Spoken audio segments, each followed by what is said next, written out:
أشهد أن محمد رسول الله۔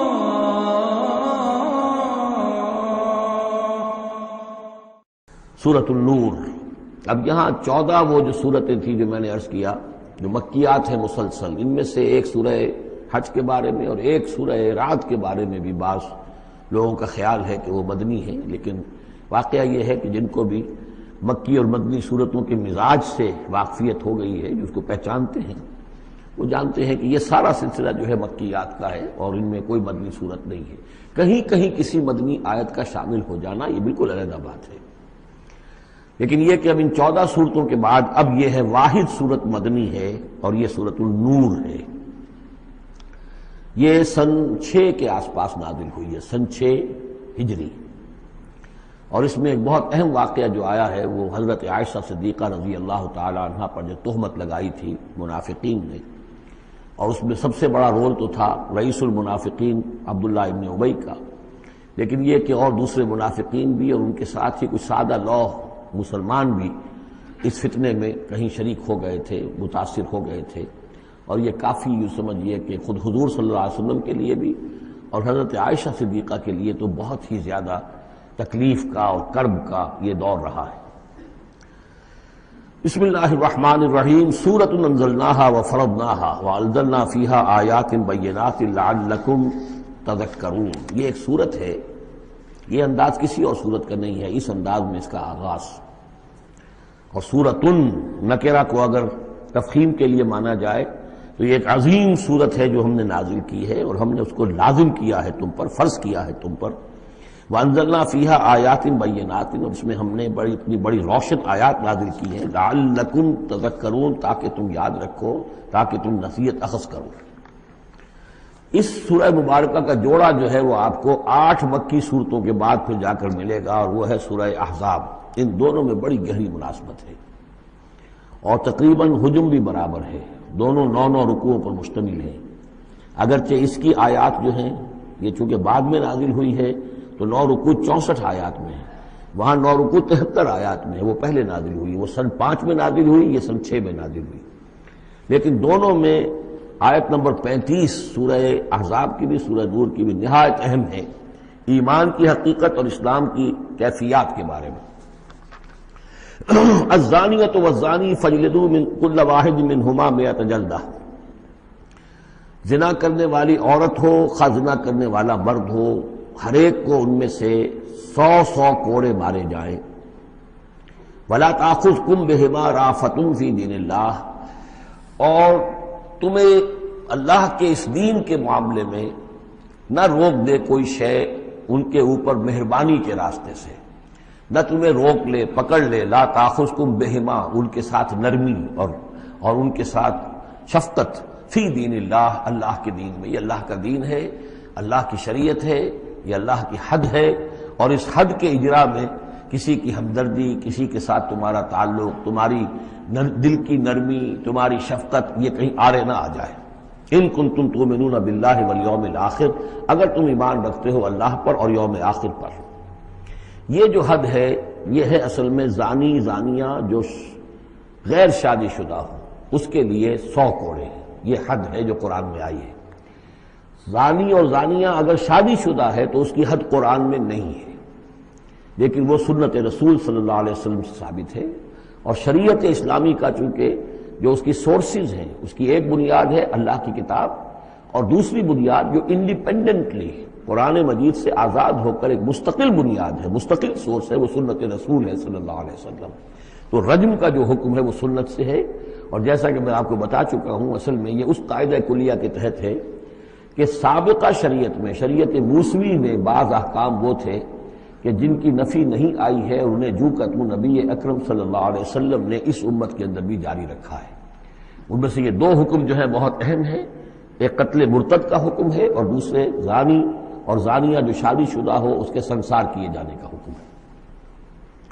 وَلْيَشْهَدْ عَذَابَهُمَا طَائِفَةٌ مِّنَ الْمُؤْمِنِينَ، اور چاہیے کہ جب انہیں یہ حد جاری کی جا رہی ہو، سزا دی جا رہی ہو، تو اس وقت موجود رہیں اور دیکھیں کچھ لوگ اہل ایمان میں سے، یعنی یہ پبلک میں ہو، اس لیے کہ اصل میں جو فلسفہ ہے اسلام میں جو سزاؤں کا اور تعزیرات کا اور حدود کا، وہ ڈیٹرنٹ کا ہے کہ ایسی سزا ہو کہ جس سے بہت سوں کو عبرت ہو جائے۔ اگر آپ نے علیحدہ جا کر کہیں کمرے کے اندر کسی کو پھانسی دے دی تو ٹھیک ہے، لوگوں کو پتہ چلا کہ مر گیا، ویسے بھی مر جاتے ہیں لوگ، حادثے میں مر جاتے ہیں، فوت ہو جاتے ہیں، لیکن یہ ہے کہ اگر سر عام دار پر لٹکایا گیا ہو تو اب کتنے لوگوں کو، دیکھنے والوں کو عبرت ہوگی اور ہوش ٹھکانے آ جائیں گے۔ تو یہ فلسفہ ہے اسلام کا کہ تاکہ ایک آدمی کو سزا دی جا رہی ہو تو ہزاروں کو اس سے عبرت آئے۔ الزانی لا ينکح الا زانیۃ او مشرکۃ، کسی زانی شخص کے لیے روا نہیں ہے کہ وہ شادی کرے مگر کسی زانیہ عورت سے یا مشرکہ سے۔ یہ کسی قانون کے درجے میں بات نہیں ہے، بلکہ یہ ایک اخلاقی طور پر گویا کہ تعلیم دی جا رہی ہے کہ زانی لوگ تو اسی کے، یعنی ان کا حال تو ایسا ہے کہ انہیں تو مستحق اگر ہے تو شادی کے کسی زانیہ سے یا مشرکہ سے۔ وَالزَّانِيَةُ لَا يَنكِحُهَا، اور زانی عورت ہو تو وہ بھی اس لائق نہیں ہے کہ اس سے کوئی نکاح کرے مگر صرف بدکار مرد یا مشرک۔ وَحُرِّمَ ذَلِكَ عَلَى الْمُؤْمِنِينَ، اور یہ دونوں جو ہیں زانی مرد اور زانی عورتیں یہ تو حرام کر دی گئی ہیں مومنین کے حق میں، اللہ یہ کہ کوئی توبہ کرے، جو بھی ہے معاملہ وہ علیحدہ ہے اس سے۔ وَالَّذِينَ يَرْمُونَ الْمُحْصَنَاتِ ثُمَّ لَمْ يَأْتُوا بِأَرْبَعَةِ شُهَدَاءَ، اور جو لوگ جو خاندانی عورتیں ہوں، حفاظت میں ہوں کسی خاندان کی اور نکاح کے قید میں ہوں، چاہے نکاح کے قید میں ہوں تو ڈبل احسان ہو گیا کہ خاندانی بھی ہے اور دوسرے یہ کہ نکاح کی قید میں بھی ہے، نکاح کی حفاظت بھی انہیں حاصل ہے۔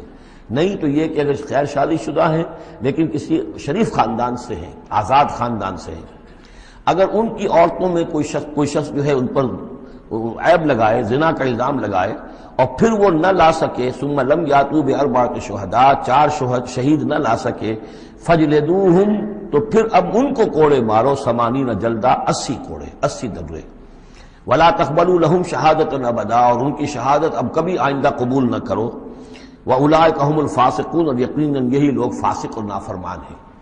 یعنی زنا کا الزام اگر لگایا جا رہا ہو تو پھر جو الزام لگانے والا ہے اسے 4 گواہ چشمدید پیش کرنے ہوں گے۔ اگر وہ 4 چشمدید گواہ پیش نہیں کر سکتا تو گویا کہ اب یہ قذف کہلائے گا کہ اس نے ایک الزام لگایا ہے جس کو ثابت نہیں کر سکا، لہذا اس جرم کی سزا 80 کوڑے، کتنے قریب چلا گیا ہے۔ اور اس میں حکمت یہ معلوم ہوتی ہے کہ اگر فرض کیجئے کسی معاشرے میں، مسلمان معاشرے میں کسی لوگوں سے غلطی ہو گئی ہے، اس غلطی کا چرچا نہیں ہونا چاہیے الا یہ کہ اس کے لیے ثبوت موجود ہو کہ اسے کیفر کردار تک پہنچایا جا سکے۔ اگر تو ثبوت اتنا ہے کہ سزا دی جا سکے تو ضرور، لیکن اگر نہ ہو تو خاموش رہو، ورنہ یہ کہ خامخواہ برائی کا چرچا ہو جائے گا جبکہ اس کا سد باب ممکن نہیں ہے، اس کی سزا دینی ممکن نہیں ہے، تو اس میں سکوت جو ہے وہ بہتر ہے۔ الا الذین تابوا، سوائے ان کے کہ جو توبہ کر لیں من بعد ذلک، اس کے بعد وہ اصلح و اصلاح کر لیں، یعنی یہ کہ کبھی کسی زمانے میں ان سے یہ غلطی ہو گئی تھی، انہوں نے کوئی تہمت لگائی تھی زنا کی اور 4 گواہ پیش نہیں کر سکے، طویل عرصے تک جو ہے ان کی گواہی پھر کسی بھی اسلامی عدالت میں قبول نہیں کی گئی، لیکن بعد میں ان کی روش ایسی رہی ہے، رویہ ایسا رہا ہے، انہوں نے اصلاح کر لی ہے، توبہ کر لی ہے، اب وہ قابل اعتماد ہیں، تو یہ جو معاملہ ہے اس پر سے ختم ہو جائے گا، ان کی گواہی بعد میں قبول کی جا سکے گی۔ فإن اللہ غفور الرحیم، تو اللہ غفور الرحیم ہے۔ والذین یرمون ازواجہم ولم یکن لہم شہداء الا انفسہم، اب ایک خاص معاملہ آ رہا ہے کہ کسی شوہر نے اپنی بیوی کو دیکھا ہو زنا کرتے ہوئے، وہ الزام لگائے کہ میں نے دیکھا ہے اپنی بیوی کو زنا کرتے ہوئے، درحال ہے کہ اس کے پاس 3 اور گواہ نہیں ہیں، لیکن چونکہ یہ معاملہ ہے شوہر اور بیوی کا، اگر کسی اور عورت کا ہوتا تو اس کے اوپر 80 درے لگتے اس کو کہ اس نے الزام لگایا ہے، چاہے چشمدید ہے، چاہے اس نے دیکھا ہے، لیکن 3 گناہ اور نہیں لا سکا، 3 گواہ نہیں لا سکا ہے تو درے لگیں گے 80۔ لیکن معاملہ کیونکہ بیوی کا ہے، اس کے لیے خاص قانون ہے، اس کو لعان کہتے ہیں۔ وہ یہ ہے کہ والذین یرمون ازواجہم، جو الزام لگائیں زنا کا اپنی بیویوں پر، ثم ولم یکن لہم شہداء، اور ان کے پاس گواہ موجود نہ ہو، الا انفسہم، سوائے ان کی اپنی جانوں کے، انہوں نے خود دیکھا ہے، فشہادۃ احدہم 4 شہادات باللہ، تو یہ ایک شخص کی گواہی بھی 4 گواہیاں شمار کی جائیں گی جبکہ وہ قسم کھائے اللہ کی، انہ لمن الصادقین، کہ وہ سچا ہے، حلفیہ بیان کرے۔ والخامسۃ، اور 5ویں بات یہ کہ وہ یہ کہے کہ ان لعنت اللہ علیہ ان کان من الکاذبین، کہ اگر میں جھوٹا ہوں تو مجھ پر اللہ کی لعنت ہو۔ 4 مرتبہ قسم کھا کر گواہی دینا گویا کہ وہ 4 گواہوں کی گواہی کے قائم مقام ہو جائے گا۔ جبکہ پھر وہ یہ بھی کہے کہ اگر میں جھوٹا ہوں تو اللہ کی لعنت مجھ پر ہو، اللعنۃ اللہ علی الکاذبین ان کان من الکاذبین وَيَدْرَؤُ عَنْهَا الْعَذَابَ۔ اب عورت کیا کرے گی جس کے اوپر اس کی بیوی جو ہے اس پر جو الزام لگایا گیا ہے، اگر وہ اس پر سے عذاب ٹل جائے گی سزا اور یہ حد عورت سے، ان تشہد اربع شہادات باللہ، کہ وہ بھی قسم 4 مرتبہ کھائے اللہ کی، انہ لمن الکاذبین، کہ یہ میرا شوہر جو مجھ پر الزام لگا رہا ہے جھوٹا ہے، والخامسۃ، اور 5ویں بات وہ یہ کہے ان غضب اللہ علیہا ان کان من الصادقین، کہ اگر میرا یہ شوہر اس الزام میں سچا ہے تو مجھ پر اللہ کا غضب آئے۔ اس انداز میں پھر یہ کہ عورت کے اوپر پھر حد جاری نہیں ہوگی، اور اگر شوہر کے 4 قسمیں کھا کر الزام لگانے اور پھر یہ کہ اللہ تعالیٰ کی لعنت اپنے اوپر طلب کرنے اگر جھوٹا ہو، اس کے بعد اگر بیوی خاموش رہتی ہے، وہ جوابی طور پر قسم نہیں کھاتی 4، اور نہ یہ کہتی ہے کہ اگر یہ سچا ہو تو مجھ پر اللہ کا غضب ہو، تو پھر اس پر حد جاری ہو جائے گی۔ لیکن اگر وہ بھی قسم کھا لے 4 قسمیں، اور یہ کہ ساتھ ہی یہ بھی کہے کہ اگر یہ سچا ہو اور واقعی اس کا الزام درست ہو مجھ پر، تو مجھ پر اللہ کا غضب نازل ہو جائے، تو پھر یہ کہ عذاب ٹل جائے گا، دنیا کی سزا اسے نہیں ملے گی۔ وَلَوْلَا فَضْلُ اللَّهِ عَلَيْكُمْ وَرَحْمَتُهُ، اور اگر اللہ کا فضل اور اس کی رحمت تمہارے شامل حال نہ ہوتی، وَأَنَّ اللَّهَ تَوَّابٌ رَحِيمٌ، تو گویا کہ یہاں پہ محذوف ہے کہ اگر اللہ کا فضل اور اس کی رحمت شامل حال نہ ہوتی تو تم بہت غلط راستے پر پڑ جاتے، تم کوئی بہت بڑا قدم اٹھا دیتے۔ وہ جو بھی واقعہ اب آگے آ رہا ہے یہ اس کے لیے تمہید ہے۔ وَأَنَّ اللَّهَ تَوَّابٌ حَكِيمٌ، یقیناً اللہ تعالیٰ بہت توبہ کا قبول فرمانے والا اور حکمت والا ہے۔ إِنَّ الَّذِينَ جَاءُوا بِالْإِفْكِ عُصْبَةٌ مِّنكُمْ، جن لوگوں نے یہ طوفان اٹھایا ہے، جن لوگوں نے تہمت تراشی ہے حضرت عائشہ صدیقہ رضی اللہ تعالی عنہا پر، یہ تمہارے ہی ایک گروہ ہے، تم ہی میں سے ہیں۔ لا تحسبوہ شرا لکم، اسے تم اپنے لیے برا نہ سمجھو، بل ہوا خیر لکم، بلکہ یہ بھی تمہارے لیے خیر ہے۔ اس کے ذریعے سے اللہ تعالیٰ تمہارے سامنے اب اس زمن میں ہدایات دے گا، قوانین بتا دے گا، شریعت کے جو احکام ہیں وہ نازل ہو رہے ہیں، اس کے لیے گویا کہ یہ واقعہ جو ہے ایک تقریب بن گیا، ایک ذریعہ بن گیا۔ واقعہ اچھی طرح نوٹ کر لیجئے کہ غزوہ بنی مستلق میں حضور سن 6 کا ہے یہ واقعہ، ہجری کا تشریف لے گئے تھے۔ جب وہاں سے واپس آ رہے تھے تو جہاں رات کو ایک جگہ پر قیام تھا، اور حضرت عائشہ صدیقہ جو ہے ایک ہودج میں علیحدہ ہوتی تھی، جیسے جس کو کہ اٹھا کر جو لوگ آتے تھے حمال وہ اٹھا کر اسے اونٹ پر رکھ دیتے تھے، اور جہاں پر پڑا ہوا وہ ہودج اونٹ پر سے اتار کر نیچے رکھ دیا۔ تو رات کو کہیں قضائے حاجت کے لیے نکلی، پیشاب وغیرہ کی حاجت ہوئی، وہ کہیں گئی، وہاں کچھ دیر لگ گئی، اور دیکھا واپس آ کر تو کہیں ہار اپنا گر گیا تھا، اس ہار کو دیکھنے کے لیے واپس گئی۔ اتنی دیر میں وہ حمال آئے، اور حضرت عائشہ بہت دبلی پتلی تھی، انہیں اندازہ نہیں ہوا کہ اس ہودج میں اس وقت ام المومنین موجود نہیں ہے۔ انہوں نے اٹھایا اور وہ کوچ کا وقت ہو گیا تھا، اونٹ کے اوپر رکھا اور قافلہ چل گیا۔ اب یہ آئیں واپس تو اب دیکھا کہ وہ تو قافلہ جا چکا، ہکا بکا کیا کریں، تنہا ہے، رات کا وقت ہے۔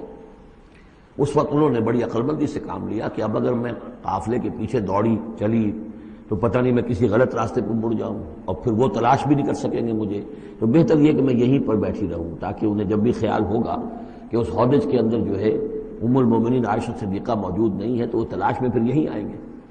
تو وہاں بیٹھی ہوئی تھی، رات کا وقت تھا، نیند آ گئی، سو گئی، اس سے آپ کا چہرہ بھی کھل گیا۔ تو ایک صاحب تھے صحابہ میں سے صفوان ابن معطل، ان کی ڈیوٹی یہ ہوتی تھی کہ وہ لشکر کے پیچھے پیچھے چلتے تھے۔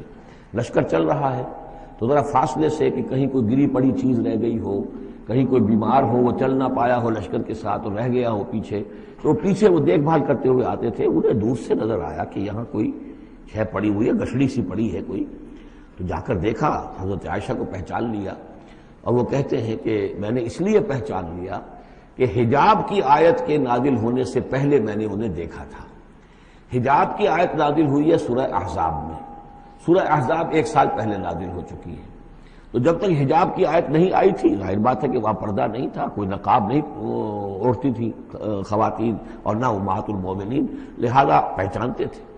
تو وہ چونکہ چہرہ کھلا ہوا تھا ام المومنین کا، تو انہوں نے کہا انا للہ و انا الیہ راجعون، یہ الفاظ جو کہے تو حضرت عائشہ کی آنکھ کھل گئی، اور وہ پھر اٹھ کر بیٹھی، انہوں نے اپنا کپڑا درست کیا، لیکن پھر انہوں نے یہ کیا صفوان ابن معطل نے کہ اپنا اونٹ بٹھا دیا خاموشی کے ساتھ، حضرت عائشہ اس پر سوار ہو گئیں، اور وہ آگے اس کی وہ نکیل پکڑ کر وہ چلتے گئے اور قافلے میں پہنچ گئے۔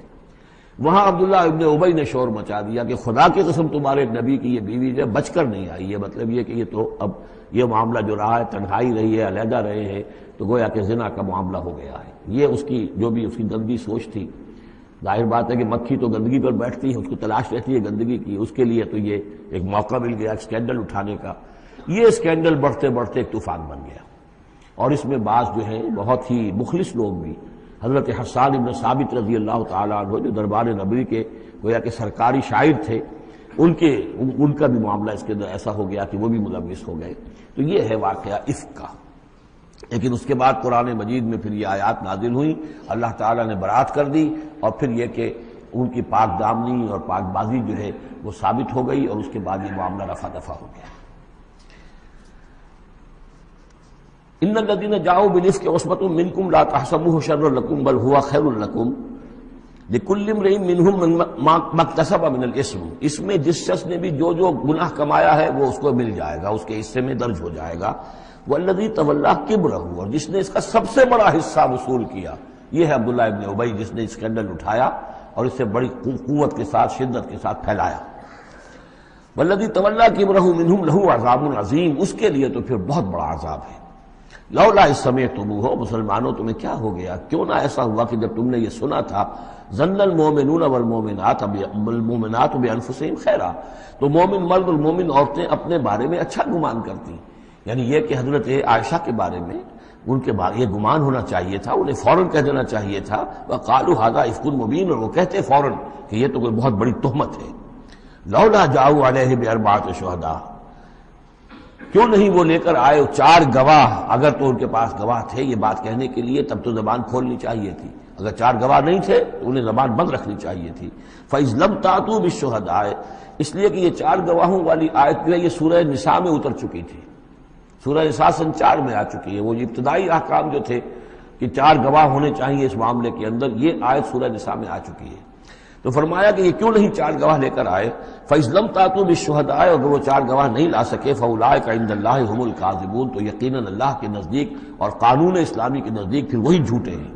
وَلَوْلَا فَضْلُ اللَّهِ عَلَيْكُمْ وَرَحْمَتُهُ، اور اگر نہ ہوتا اللہ کا فضل اور اس کی رحمت تمہارے شامل حال فی الدنیا والآخرہ، دنیا میں اور آخرت میں بھی، لَمَسَّكُمْ فِيمَا أَفَضْتُمْ، تو تم پر پڑتی اس چیز پر کہ جس کا چرچا تم نے کیا ہے، عذاب عظیم، بہت بڑا عذاب۔ اس تلقونہ بألسنتکم، یہ اصل میں انسانوں کی ایک عام کمزوری ہوتی ہے، اس طرح کی بات جو ہے بس ادھر سے سنی ادھر بیان کر دی، ادھر سے آگے بیان ہو گئی، جنگل کی آگ کی طرح اس قسم کی خبریں جو ہیں وہ پھیل جاتی ہیں۔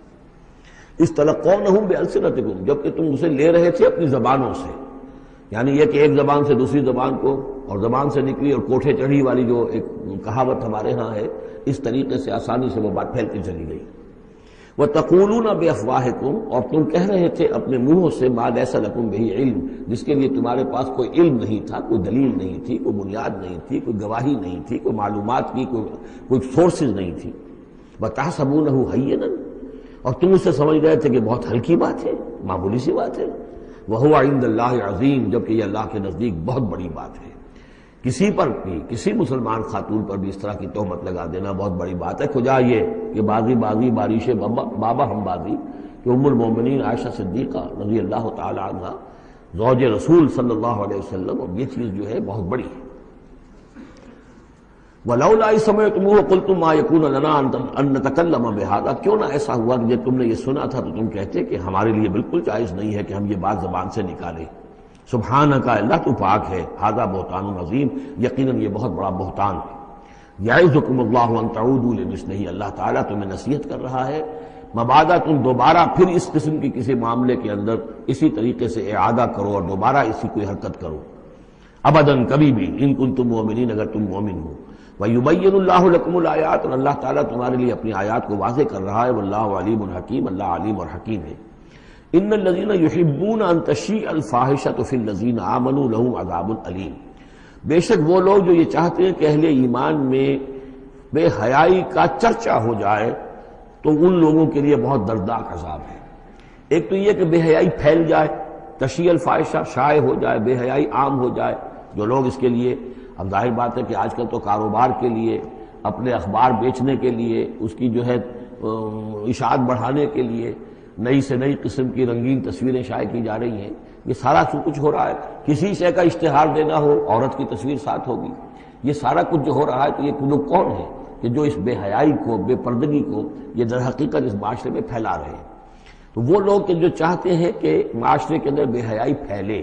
اور ایک اس کا مفہوم یہ بھی ہے کہ اگر کہیں ایسی کوئی غلط حرکت ہوئی ہے اور اس کا چرچا ہو گیا، یہ آج ہمارے اخبارات کے اندر بہت بڑے پیمانے پر ہو رہا ہے، یہ اسکینڈلز شائع کر دیتے ہیں. اب وہ بات صحیح بھی ہے یا نہیں، غلط ہے تب بھی، لیکن ایک بات ہے اس کا چرچا ہو گیا، پورے دنیا کے اندر پہنچ گئی.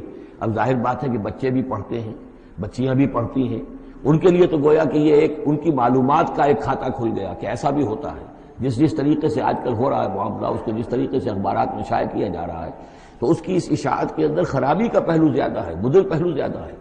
اگر ہے بھی ایسا معاملہ، اگر تو سزا کے قابل ہے تو گواہی دو اور سزا دلواؤ، اور ایسی سزا ہو کہ جس سے ایک کو سزا ہو اور ہزاروں کو ہوش آ جائے.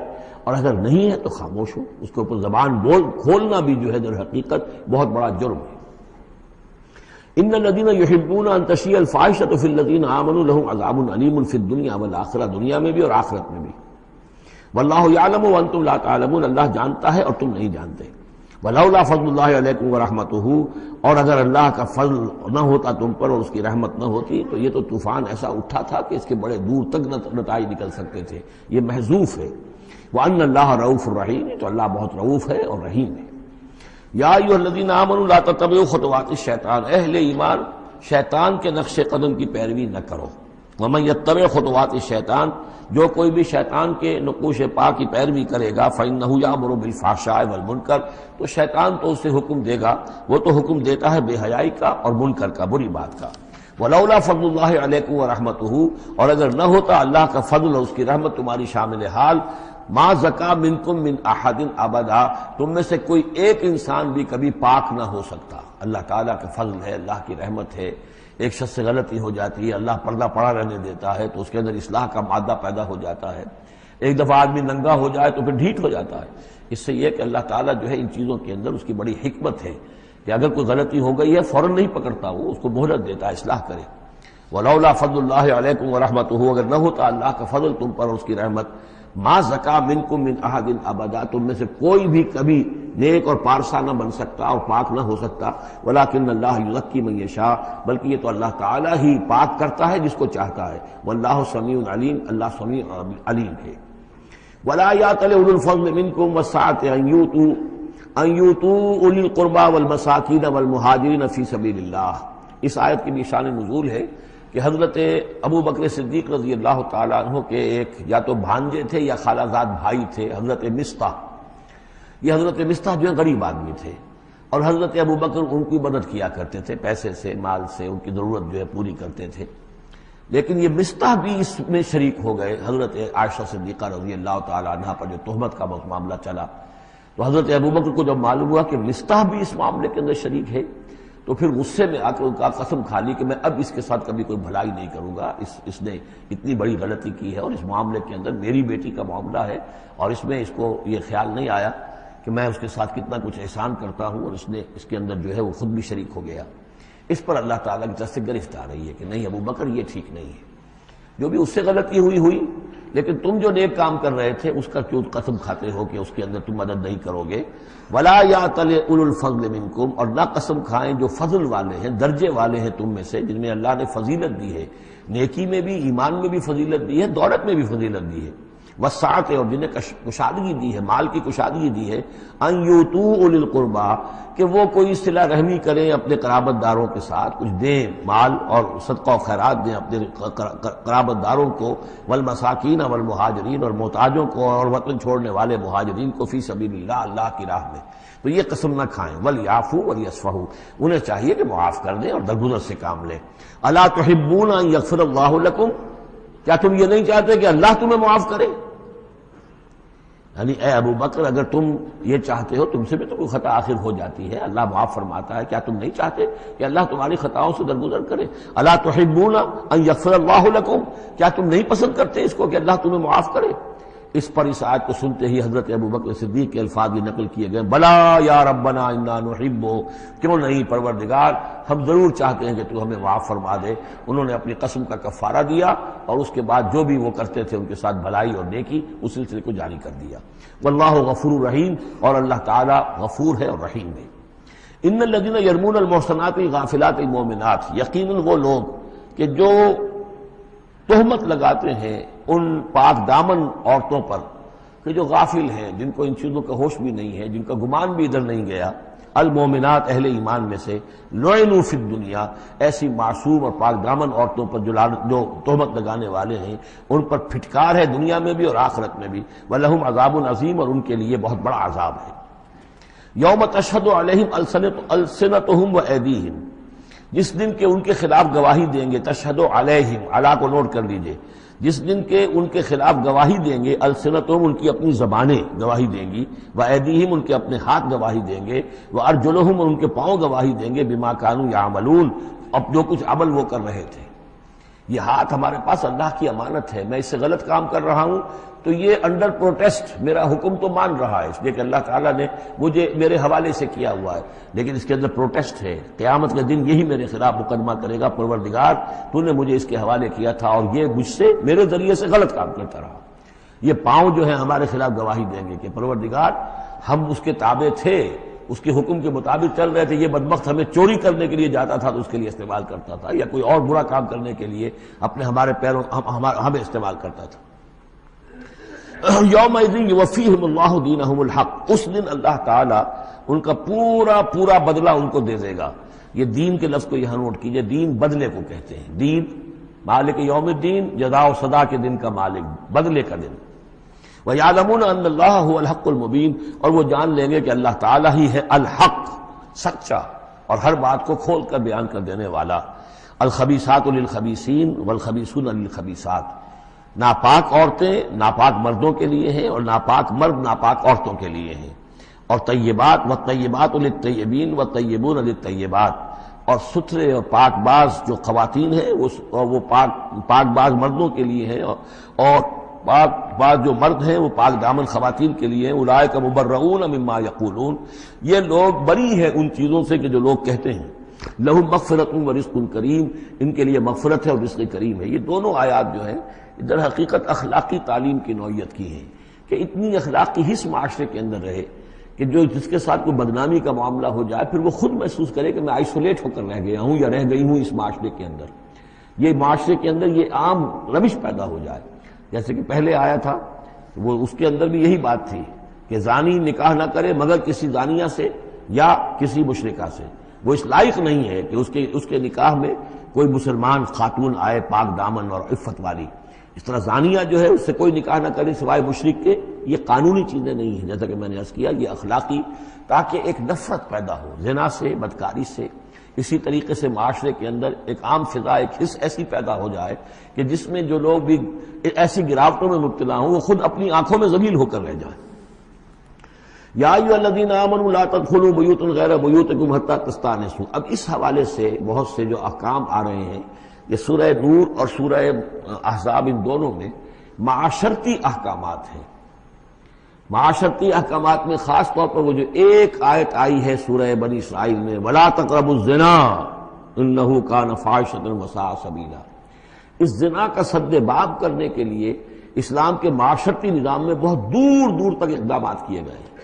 قریب مت جاؤ زنا کے، یعنی زنا کو ایریڈیکیٹ کرنا معاشرے میں یہ ایک بہت بڑا آبجیکٹو ہے، اور اس کے لیے دور دور تک اقدامات، مثلا پردہ ہے، ستر ہے، لباس کے احکام دیے گئے ہیں۔ معاشرہ جو ہے ہمارا جو ہے وہ مکسڈ سوسائٹی نہ ہو، مخلوط معاشرہ نہ ہو، مردوں کی ذمہ داریاں علیحدہ ہیں، عورتوں کی علیحدہ ہیں، معاشرہ جو ہے سیگریگیٹڈ ہو، مردوں اور عورتوں کے درمیان اختلاط نہ ہو۔ یہ ساری چیزیں کس کے لیے ہیں؟ یہ اسی لیے ہے کہ یہ در حقیقت اس قدر شدید کشش ہے مرد اور عورت کے اندر، یہ اللہ نے جو دو جنسیں بنائی ہیں اور اس میں یقیناً جو سیکس کا معاملہ اتنا پورٹنٹ موٹیو ہے کہ اس کو اگر پوری طریقے سے جیسے گھوڑا بہت منہ زور ہو تو اسے بہت باندھ کر رکھنا پڑے گا اور بڑا اس کو کنٹرول کرنے کے لیے محنت کی ضرورت ہے، اسی طریقے سے اس سیکس کو ڈسپلن کرنا اور صحیح انداز میں اس کو جو ہے ہارنس کرنا اور اس کے لیے یہ ہے کہ غلط راستوں سے اس کو بچانا، اس کے لیے بڑے دور دور تک احکام دیے گئے، اور یہ پورا معاشرتی نظام اسلام کا اسی بنیاد پہ اب قائم ہے۔ اب اسی میں سے مثلاً یہ گھر کی پرائیویسی بھی ہے، ایک گھر ہے، گھر میں ایک شوہر ہے، اس کی بیوی ہے، اب آپ فوراً چلے گئے سیدھے گھر کے اندر، نہیں، اے اہل ایمان مت داخل ہوا کرو گھروں میں اپنے گھروں کے سوا، حتیٰ تستانسوا، یہاں تک کہ بول چال کر لو، اجازت لے لو، وتسلموا علی اہلہا، اور اذن لینے کی اس وقت جو ہوتی تھی شکل وہ یہی کہ جا کر دروازے پر کہو السلام علیکم، معلوم ہوا کہ کوئی صاحب ہیں کہ جو آئے ہیں ملنا چاہتے ہیں اور اندر آنا چاہتے ہیں۔ اب اس کے بعد یہ کہ وہ اپنی آئیڈینٹی دیں اور پھر ان کو آنے کی اجازت دی جائے، یہ نہیں کہ بے دھڑک چلے جا رہے ہیں۔ ذالکم خیر لکم لعلکم تذکرون، یہی تمہارے لیے بہتر ہے تاکہ تم نصیحت حاصل کرو۔ فإن لم تجدوا فيها أحدا فلا تدخلوها، اگر اس گھر میں کوئی نہ ہو تو پھر اس میں داخل مت ہو، حتیٰ یؤذن لکم، یہاں تک کہ تمہیں اجازت دی جائے، جو گھر کا مالک ہے وہ اگر اجازت دے کہ ہاں میرا گھر اس وقت خالی ہے تم اس میں جا سکتے ہو، ورنہ یہ کہ خالی گھر کے اندر جہاں کوئی نہیں ہے داخلے کی اجازت نہیں ہے۔ وَإِن قِيلَ لَكُمْ، اور اگر کہا جائے تم سے ارجعوا، چلے جاؤ، لوٹ جاؤ، اس وقت میں ملنے کے لیے تیار نہیں ہوں یا میں اپنی کسی مشغولیت میں ہوں، فارجعوا، تو لوٹ جاؤ۔ اب دیکھیے یہ آداب ہیں۔ ہمارے ہاں یہ ہے کہ آپ پہنچ گئے، نہ ٹائم لیا ہوا ہے نہ پہلے سے طے ہے، آپ سمجھتے ہیں کہ مجھے ریسیو کرنا اس کا فرض ہے، کیوں نہیں ملا؟ اس نے انکار کر دیا تو اس کا مطلب یہ کہ بڑا متکبر ہے اور بہت یہ جو ہے شخص جو ہے، یہ نہیں۔ اگر تو آپ وقت طے کر کے گئے ہیں تو اس کا فرض ہے کہ وہ آپ کو ریسیو کرے اور آپ کو وقت دے، لیکن اگر آپ اچانک چلے گئے ہیں تو آپ کو اس کی پرائیویسی پر آپ جو ہے حملہ آور نہیں ہو سکتے۔ وہ اپنے کس کام میں ہے، کس مشغولیت میں ہے، اس کی کیا اہمیت ہے، آپ تو اس کو نہیں جانتے۔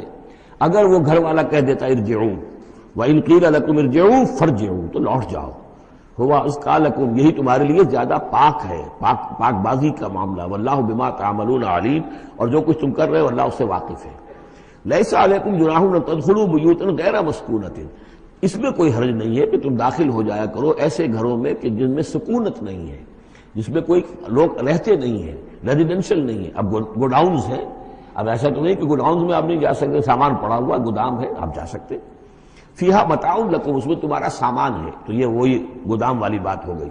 واللہ یعلم ما تبدون وما تکتمون، اور اللہ جانتا ہے جو تم ظاہر کرتے ہو جو کچھ تم چھپاتے ہو۔ یعنی قانون کی اصل روح کو دیکھنا چاہیے کہ یہ جو روکا جا رہا ہے کہ گھروں میں داخل نہ ہو، تو یہ اصل میں جو پرائیویسی ہے گھر کی اور فیملی کی، اصل میں اس کو ملحوظ خاطر رکھا جا رہا ہے، نہ یہ کہ آپ کہیں کہ صاحب ہم گودام میں بھی داخل نہیں ہو سکتے جب تک یہ پرمیشن جو لکھی ہوئی ہے وہ ہمیں مل نہ جائے۔ قل للمؤمنین یغضوا من ابصارہم، اہل ایمان سے یہ کہیے اے نبی کہ وہ اپنی نگاہوں کو ذرا نیچا رکھا کریں، وَيَحْفَظُوا فُرُوجَهُمْ، اور اپنی شرمگاہوں کی حفاظت کریں، ذَلِكَ أَزْكَىٰ لَهُمْ، یہی ان کے لیے زیادہ پاکیزہ ہے اور زیادہ بہتر ہے۔ ان اللہ خبیر بما یصنعون، یقیناً اللہ تعالیٰ باخبر ہے اس سے کہ جو وہ کر رہے ہیں۔ وَقُل لِّلْمُؤْمِنَاتِ يَغْضُضْنَ مِنْ أَبْصَارِهِنَّ، اسی طرح مومن عورتوں سے بھی کہہ دیجئے وہ بھی اپنی نگاہیں نیچی رکھا کریں، وَيَحْفَظْنَ فُرُوجَهُنَّ، اور وہ بھی اپنے سطر کو پوری طریقے سے ملحوظ رکھیں اور اپنی شرمگاہوں کی حفاظت کریں۔ وَلَا يُبْدِينَ زِينَتَهُنَّ، اور انہیں نہیں چاہیے کہ وہ اپنی زینت اور سنگھار کو ظاہر کریں، الا ما ظہر منہا، سوائے اس کے کہ جو از خود ظاہر ہو جائے، وَلْيَضْرِبْنَ بِخُمُرِهِنَّ، اور چاہیے کہ وہ اپنے گریبانوں کے اوپر اپنی اوڑھنیوں کے بکل مار لیا کریں، بِخُمُرِهِنَّ عَلَى جُيُوبِهِنَّ، یہ خمرہن جمع ہے خمار کی، خمار کہتے ہیں اوڑھنی۔ ایک دوسرا لفظ جو ہے وہ آئے گا سورہ احزاب میں، ان دونوں الفاظ کو علیحدہ علیحدہ رکھیے۔ تو یہ ہے کہ اپنے گریبانوں کے اوپر، گویا کہ یہ بھی پرانا ہمیشہ سے لباس، عورت کے لباس میں اوڑھنی بھی تھی اور عورت کے لباس میں چادر بھی تھی۔ چادر وہ لے کر نکلتی تھی جب گھر سے باہر جاتی تھی، اور اوڑھنی وہ رکھتی تھی جبکہ گھر کے اندر ہوتی تھی۔ یہی جو ہماری تہذیب کے اندر ہے، یہ عرب کی تہذیب میں پہلے بھی تھا۔ چہرے کا پردہ نہیں تھا عرب میں، چادر وہ لے کے جاتی تھی تو چادر اپنے اوپر ڈالتی تھی، اور مرد بھی چادر کے بغیر نہیں ہوتے تھے، نہ کوئی مرد بغیر چادر کے نہ عورت، بلکہ چادر ہی سے ایک شخص کا رتبہ معین ہوتا تھا۔ کسی کی چادر بڑی شاندار ہے، دوشالہ اوڑھا ہوا ہے، بہت قیمتی ہے، تو وہ بڑا آدمی ہے، وہ سردار ہے۔ کسی کے بیچارے کی جو ہے معمولی سی چادر ہے۔ اور اسی لیے اس حدیث میں آتا ہے کہ جو شخص تکبر کرتا ہے، الکبر ردائی، تکبر جو ہے وہ تو میری چادر ہے۔ اور یہ عرب میں یہ بڑا کسی شخص کی توہین کرنی ہوتی تھی اس کی چادر گھسیٹتے تھے، گویا کہ اس کی عزت جو ہے اس کو کھینچ لیا ہے۔ تو اللہ فرماتا ہے کہ جو تکبر کرتا ہے وہ گویا میری چادر گھسیٹ رہا ہے میرے کندھے سے، اس درجے جو ہے اللہ تعالیٰ جو ہے اس میں اپنی توہین محسوس کرتا ہے۔ تو وہ اپنی ان اوڑھنیوں کے بکل مار لیا کریں اپنے گریبانوں پر، یعنی یہ کہ یہ انسان کے لیے، عورت کے لیے یہ اس کی زینت کا ایک بہت بڑا حصہ ہے، اس کی جو بھی چھاتی ہے اس کے لیے ایک اضافی کرتا اس نے پہنا ہوا ہے، لیکن کرتے کے اوپر مزید جو ہے یہ ایک بکر اس کی اوڑھنی کا ہو۔ ولا یبدین زینتہن، اس کے سینے کے اوپر یہ اضافی ہو جائے گا، ولا یبدین زینتہن، اور نہ وہ ظاہر کریں اپنی زینت کو۔ اب یہ ہے جو محرموں کی فہرست آ رہی ہے جس کے سامنے عورت کھلے چہرے کے ساتھ آ سکتی ہے بلا حجاب، اور یہ اتنی طویل فہرست جو دی گئی ہے، آخر سوچنا چاہیے کہ اللہ تعالیٰ نے یوں ہی ایکسرسائز ان فیوٹیلٹی تو نہیں کی ہے۔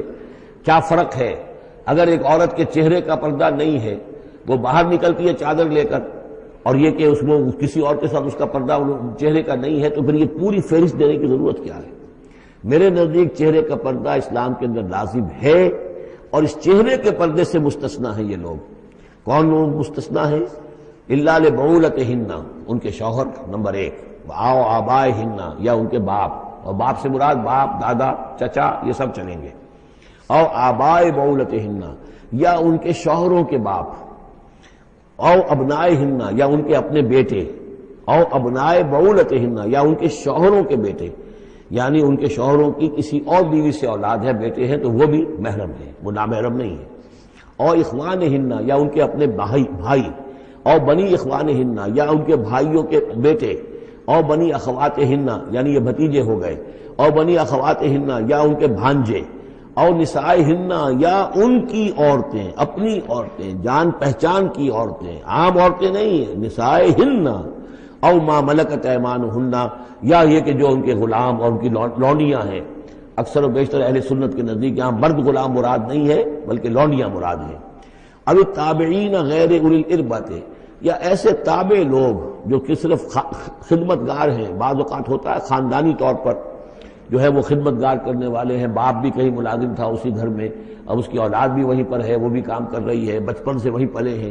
ایسے لوگ ہوتے ہیں کہ جن کو واقعتاً پھر اس گھر کی خواتین سے اس طرح کا خیال کبھی نہیں آ سکتا کہ ان کے بارے میں وہ کوئی بری بات سوچیں۔ ابھی تابعین غیر اولی الاربۃ، یا وہ تابع کہ جو کہ کوئی غرض نہیں رکھتے اس قسم کے معاملات سے، من الرجال، مردوں میں سے۔ اب الطفل الذین لم یظہروا علی عورات النساء، یا وہ لڑکے کہ جو ابھی عورتوں کے جو مخفی معاملات ہیں ان سے واقف ہی نہیں، ابھی وہ جنسی جو بھی باتیں ہیں ان سے واقف نہیں ہیں۔ ولا یضربن، یہ اب یہ فہرست مکمل ہو گئی، یہ ہیں محرم لوگ جن کے سامنے عورت بغیر چہرے کے پردے کے آ سکتی ہے۔ باقی یہ کہ زینت جو خود بخود ظاہر ہو جائے، اب ظاہر ہے کہ آپ نے چادر بھی لی ہوئی ہے، کسی خاتون نے برقع بھی اوڑھا ہوا ہے، لیکن اب کسی کا قد ہے، ماشاءاللہ وہ قد ایسا ہے، سر قد ہے کوئی خاتون، تو وہ کہاں چھپائے گی اس قد کو؟ وہ تو ظاہر ہو جائے گا۔ جسم متناسب ہے، اب وہ جسم تو ظاہر ہو جائے گا۔ اس اعتبار سے ما ظہر منہا کو لوگوں نے لے لیا چہرے کے لیے، یہ بالکل غلط ہے۔ چہرے کا تو پردہ میرے نزدیک لازم ہے، اور یہ کہ باقی یہ کہ ان کے سامنے چہرے کے سمیت عورت آ سکتی ہے۔ باقی عورت جو ہے اپنے بیٹے کے سامنے بھی سوائے 3 اعضاء کے اور نہیں کھول سکتی، اپنے بھائی کے سامنے بھی نہیں کھول سکتی۔ چہرہ، یہ ہاتھ پونچھوں سے نیچے، اور پیر ٹخنوں سے نیچے، یہ جو 3 اعضاء ہیں یہ وہ ہیں کہ جو جس کو عورت نے یہ کھلے رکھ سکتی ہے، اپنے وہ بیٹے کے سامنے بھی، بھائی کے سامنے بھی، اور جو بھی رشتے گرائے گئے ہیں۔ لیکن یہ کہ اس سے آگے پھر جو ہے معاملہ وہ پھر شوہر کا ہے، اس سے آگے یعنی لباس کا معاملہ جو ہے جس سے کہ عورت جو ہے وہ آزاد ہوگی، وہ صرف شوہر کے لیے۔ وَلَا يَضْرِبْنَ بِأَرْجُلِهِنَّ لِيُعْلَمَ مَا يُخْفِينَ مِنْ زِينَتِهِنَّ، اور نہ یہ ایسا ہو کہ وہ اپنے پاؤں مار کر چلیں، کوئی زیور جو ہے پاؤں میں پہنا ہوا اس کی جھنکار ہو تاکہ لوگوں جو ہے ادھر متوجہ ہو جائیں۔ لِيُعْلَمَ مَا يُخْفِينَ مِنْ زِينَتِهِنَّ، تاکہ لوگوں کے علم میں آ جائے کہ کیا انہوں نے چیز چھپائی ہوئی ہے اپنی زینت میں سے، کیا زیورات پہنے ہوئے ہیں۔ وَتُوبُوا إِلَى اللَّهِ جَمِيعًا أَيُّهَا الْمُؤْمِنُونَ، اور اے اہل ایمان سب کے سب مل کر اللہ کی جناب میں توبہ کرو، لعلکم تفلحون، تاکہ تم فلاح پاؤ۔ وَأَنكِحُوا الْأَيَامَ مِنكُمْ، اور دیکھو اپنی بیواؤں کی شادیاں کر دیا کرو۔ وَالصَّالِحِينَ مِنْ عِبَادِكُمْ، یہ بھی اب ایک بہت اہم ہے بات۔ ہندوانہ ہمارا معاشرہ جو ہے وہ بیوہ کی شادی جو ہے وہ تو جائز بھی نہیں سمجھتا، یا بہت ہی یوں سمجھیے کہ اس کے نزدیک بہت ہی ناپسندیدہ بات ہے، اور ہمارے ہاں بھی یہ ہو گیا ہے۔ حالانکہ یہاں حکم ہے انکحوا الایام منکم، بیواؤں کی شادیاں کر دیا کرو، والصالحین من عبادکم و امائکم، اور تمہاری جو بانیاں ہوں، غلام ہوں، ان میں سے بھی جو سمجھدار ہوں، جن کے کردار کے بارے میں تمہیں اعتماد ہو، ان کی بھی شادیاں کر دیا کرو۔ ایک کی کنیز ہے، ایک کا غلام ہے، ان کی شادی ہو جائے۔ اب ظاہر بات ہے وہ کنیز جو ہے اپنے آقا کے، اب اس کے ساتھ وہ تمتع نہیں کر سکے گا، اس لیے کہ اس نے اجازت دے دی ہے کہ اس کی کنیز کی شادی ہو گئی ہے کسی غلام کے ساتھ۔ وَالصَّالِحِينَ مِنْ عِبَادِكُمْ وَإِمَائِكُمْ إِنْ يَكُونُوا فُقَرَاءَ، اگر وہ فقیر ہوں گے، مہر وغیرہ دینے کی ان کے اندر ہمت نہیں ہے، صلاحیت نہیں ہے، يُغْنِهُمُ اللَّهُ مِنْ فَضْلِهِ، تو اللہ تعالیٰ ہو سکتا ہے کہ ان کو اپنے فضل سے غنی کر دے۔ واللہ واسع علیم، اللہ واسع بہت سمائی رکھنے والا، کشائش والا، کشادگی والا اور جاننے والا ہے۔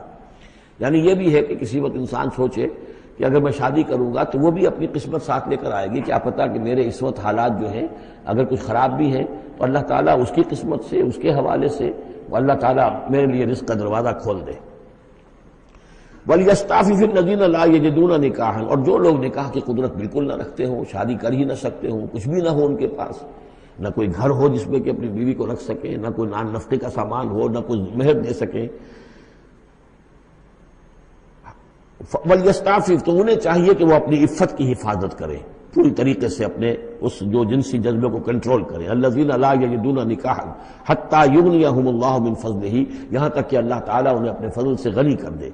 وَالَّذِينَ يَبْتَغُونَ الْكِتَابَ مِمَّا مَلَكَتْ أَيْمَانُكُمْ فَكَاتِبُوهُمْ، اور تمہارے غلاموں میں سے جو تمہارے ساتھ چاہیں مکاتبت کرنا۔ یہ مکاتبت کا قاعدہ یہ تھا کہ غلام یہ طے کرتا تھا کہ جناب میں آپ کو اتنے لاکھ درہم دے دوں گا، اتنی مدت کے اندر اندر آپ مجھے آزاد کر دیجئے، تو یہ معاہدہ ہو گیا، اب وہ آزاد ہو گیا، لیکن آزادی اسی میں ہے کہ اسے وہ رقم اتنی عرصے کے اندر ادا کرنی ہے، وہ کمائے گا، محنت کرے گا، کوشش کرے گا اور وہ رقم ادا کر دے گا، یہ مکاتبت تھی۔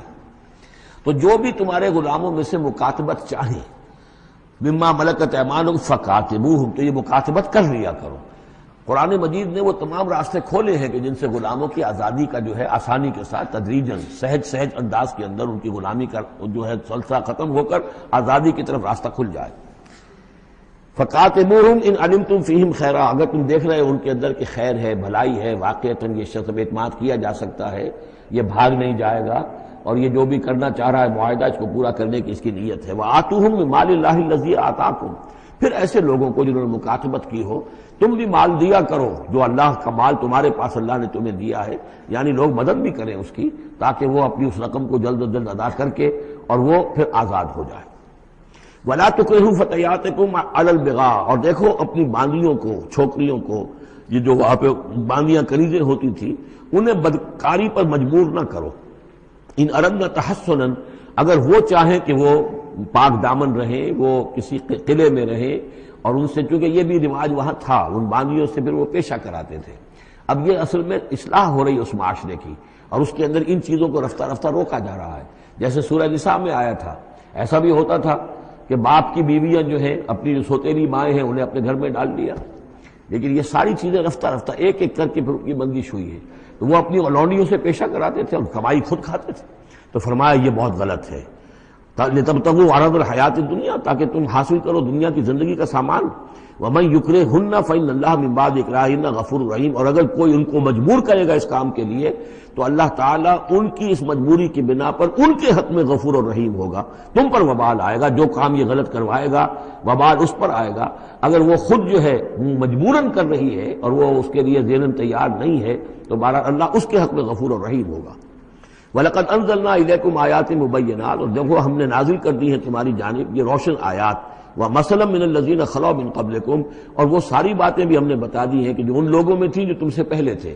یہ ساری گندگیاں، معاشرتی خرابیاں جو ہیں یہ پہلوں کے اندر بھی تھیں، ہم نے ان سب کی نشاندہی کر دی ہے۔ وَمَوْعِظَةً لِّلْمُتَّقِينَ، اور اہل تقویٰ کے لیے ہم نے نصیحت یہ نازل فرما دی ہے۔ قَدْ جَاءَتْكُم مَوْعِظَةٌ مِّن رَّبِّكُمْ وَشِفَاءٌ لِّمَا فِي الصُّدُورِ۔ اب یہ 5واں رکوع آ رہا ہے، اور یہ ہمارے اس منتخب نصاب کا جو دوسرا حصہ ہے ایمان کی بحث، اس کے ضمن میں یہ بہت اہم درس ہے۔ اور یہ آیت نمبر 35 جو آ رہی ہے یہ قرآن مجید کی عظیم ترین آیات میں سے ہے۔ اس سورہ مبارکہ کی بھی آیت نمبر 35 اور سورہ احزاب میں بھی بالکل ٹھیک یہی نمبر آیت نمبر 35 آپ کو ملے گی۔ یہ ایمان پر اور وہ اسلام کی کیفیات پر قرآن مجید کی عظیم ترین آیات ہے۔ اللہ نور السماوات والارض، اللہ آسمانوں اور زمین کا نور ہے. مثل نور ہی، اس پر ایمان کی مثال، اس کے نور ایمان کی مثال ایسی ہے کہ مشکاتن، جیسے ایک طاق ہے، فیہا مصباح، اس میں ایک چراغ روشن ہے. المصباح فی زجاجہ، وہ چراغ جو ہے چمنی کے اندر ہے، شیشہ ہے اس کے اوپر، جیسے لالٹینیں ہوتی تھی پچھلے زمانے میں، گلوب کے ساتھ جو ہے وہ لیمپ ہوتے تھے. الزجاجہ تو کانہا کوکب دری، اور وہ شیشہ چمک رہا ہے جیسے کہ ایک چمکدار ستارہ ہو. یوقد من شجرۃ، اور اس مصباح میں، اس دیے میں، اس چراغ میں جلایا جا رہا ہے تیل، کس کا؟ ایک شجرہ مبارکہ زیتونہ کا، ایک ایسا مبارک درخت زیتون کا، لا شرقیۃ ولا غربیہ، جو نہ شرقی ہے نہ غربی ہے. یعنی یہ کہ درخت ہے، جھنڈ ہے ایک. اب اگر تو اس جھنڈ کے مشرق میں کوئی درخت ہے تو صبح کی دھوپ تو انہیں ملے گی، شام کی نہیں ہوگی. مغرب میں ہے تو شام کی دھوپ مل جائے گی، صبح کی نہیں ملے گی. ایک علیحدہ کھڑا ہوا ہے کوئی، جس کے نہ ادھر کوئی اور ہے نہ ادھر کوئی اور درخت ہے، تو پورے دن کی تمازت دھوپ کی جو ہے وہ جذب کر رہا ہے. اور ایسے درخت کا جو روغن زیتون ہوتا تھا وہ بہت صاف شفاف، اسی کی مثال دی جا رہی ہے، جو نہ شرقی ہے نہ غربی ہے، وہ کسی جانب سے اوٹ میں ہے ہی نہیں. یکاد زیتھا یضیء، اس کا جو روغن ہے وہ بھڑک اٹھنے کو بیتاب ہے، قریب ہے کہ روشن ہو جائے. وَلَوْ لَمْ تَمْسَسْهُ نَارٌ، چاہے اسے ابھی آگ نے چھوا ہی نہ ہو. نور علی نور، جب آگ مس کر جائے، چھو جائے، تو پھر نور علی نور ہے، وہ بھڑک اٹھتا ہے. یہدی اللہ لنورہ من یشاء، اللہ تعالیٰ ہدایت فرماتا ہے اپنے نور کی جانب جس کو چاہتا ہے. وَيَضْرِبُ اللَّهُ الْأَمْثَالَ لِلنَّاسِ، اور اللہ تعالیٰ مثالیں بیان کرتا ہے لوگوں کے لیے. وَاللَّهُ بِكُلِّ شَيْءٍ عَلِيمٌ، اور اللہ ہر چیز کا کما حقہ علم رکھتا ہے. یہ اصل میں ایمان کے لیے، اس کے اجزاء ترکیبی کے لیے بہترین تمثیل ہے، جس کو میں پہلے بیان کرتا رہا ہوں کہ ایک ہے فطرت، انسانی فطرت. اگر فطرت سلیم ہے تو اس کے اندر یہ ایمانی حقائق موجود ہیں، معرفت خداوندی موجود ہے. البتہ اس پر کوئی پردے آ گئے ہیں، اس کے اوپر جو ہے کچھ غلاف پڑ گئے ہیں، اور جب آتی ہے وہی وہ اس کو ایکٹیویٹ کرتی ہے. آیات الہیہ جو ہیں، آیات قرآنیہ، وہ اندر کے اندر جو ڈورمنٹ اس کی کانشسنس ہے ایمان کی، اس کو ایکٹیویٹ کر کے شعور پر لے آتی ہے. اس کو یوں سمجھے کہ جیسے تیل ہے. اب تیل ایک ہے کڑوا تیل، جس سے کہ ہم دیے کبھی جلایا کرتے تھے، اب تو شاید ہی کہیں آپ نے دیکھا ہو دیا کس کو کہتے ہیں، لیکن اس میں وہ کڑوا تیل جو جلتا تھا، تو کڑوا تیل خود آگ نہیں پکڑ سکتا، اس میں بتی ڈالنی پڑتی تھی. کوئی کپڑے کی بتی ہے بٹ کر، یا یہ کہ وہ روئی کی بتی بنائی ہے، اس بتی کا پھر آگ لگاتے تھے تو جل تو رہا ہے تیل، لیکن بواسطہ بتی، براہ راست وہ تیل جلنے کی پوزیشن میں نہیں ہے. لیکن ایک تیل ہے پیٹرول، اس کو جو کڑوے تیل سے روشنی حاصل کرنے کے لیے جتن کرنے پڑ رہے ہیں آپ کو جلانے کے لیے، اور پیٹرول گویا کہ بیتاب ہے، وہ بھڑک اٹھنے کو بیتاب ہے، ذرا سی چنگاری قریب آئی اور بھڑک گیا. اسی طریقے سے انسانوں کی طباع کا فرق ہے. کچھ لوگوں کی جو فطرت ہے اتنی سلیم ہوتی ہے، اتنی نیکی ہوتی ہے اس کے اندر، کہ جیسے ہی وہی سامنے آئی، آئینہ جگمگا اٹھا ایک دم، اس لیے کہ اوپر غبار ہے ہی نہیں، اس کے اوپر کوئی اور جو ہے پردے پڑے ہوئے ہیں ہی نہیں. یہ مثال صدیقین کی ہے، جو میں نے کل بھی آپ سے عرض کیا تھا کہ جیسے کہ حضور نے فرمایا، میں نے جس کے سامنے بھی دعوت ایمان رکھی، اس نے کچھ نہ کچھ توقف اور تردد ضرور کیا، سوائے ابو بکر کے کہ ایک لحظے کا بھی توقف نہیں کیا. یہ اس لیے کہ ان کی فطرت اتنی سلیم تھی، گویا کہ وہ پیٹرول تھا ان کے اندر، جو بھڑک اٹھنے کو بیتاب تھا کہ ذرا قریب بھی اگر دیاسدائی آ گئی تو بھڑک اٹھے. لیکن کچھ لوگ وہ تھے کہ جن کا تیل اتنا صاف اور پاک نہیں تھا، ان میں کوئی تکدر تھا، انہیں وقت لگ گیا. اگرچہ یہ کہ بالآخر وہ ایمان لے آئے، لیکن یہ کہ کچھ اس میں بتی ڈالنی پڑی، کوئی اس کے لیے محنت کرنی پڑی. السابقون الاولون من المہاجرین والانصار والذین اتبعوہم باحسان، پھر وہ لوگ ہیں جو بعد میں درجہ بدرجہ پھر ان کے بعد آتے چلے گئے.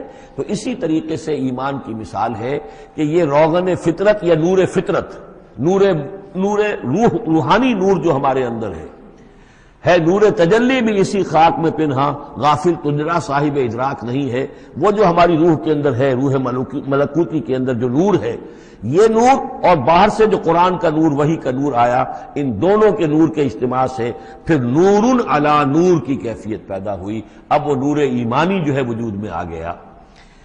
اللہ نور السماوات والارض مثل نورہ کمشکات فیہا مصباح المصباح فی زجاجہ. اور ذہن میں رکھیے یہ ہمارا جو پنجر ہے پسلیوں کا، اس کی واقعتاً طاق کی سی شکل ہے. یہ نیچے سے چوڑا ہو رہا ہے، اوپر سے تنگ ہو رہا ہے. طاق ایسے ہی ہوتے تھے.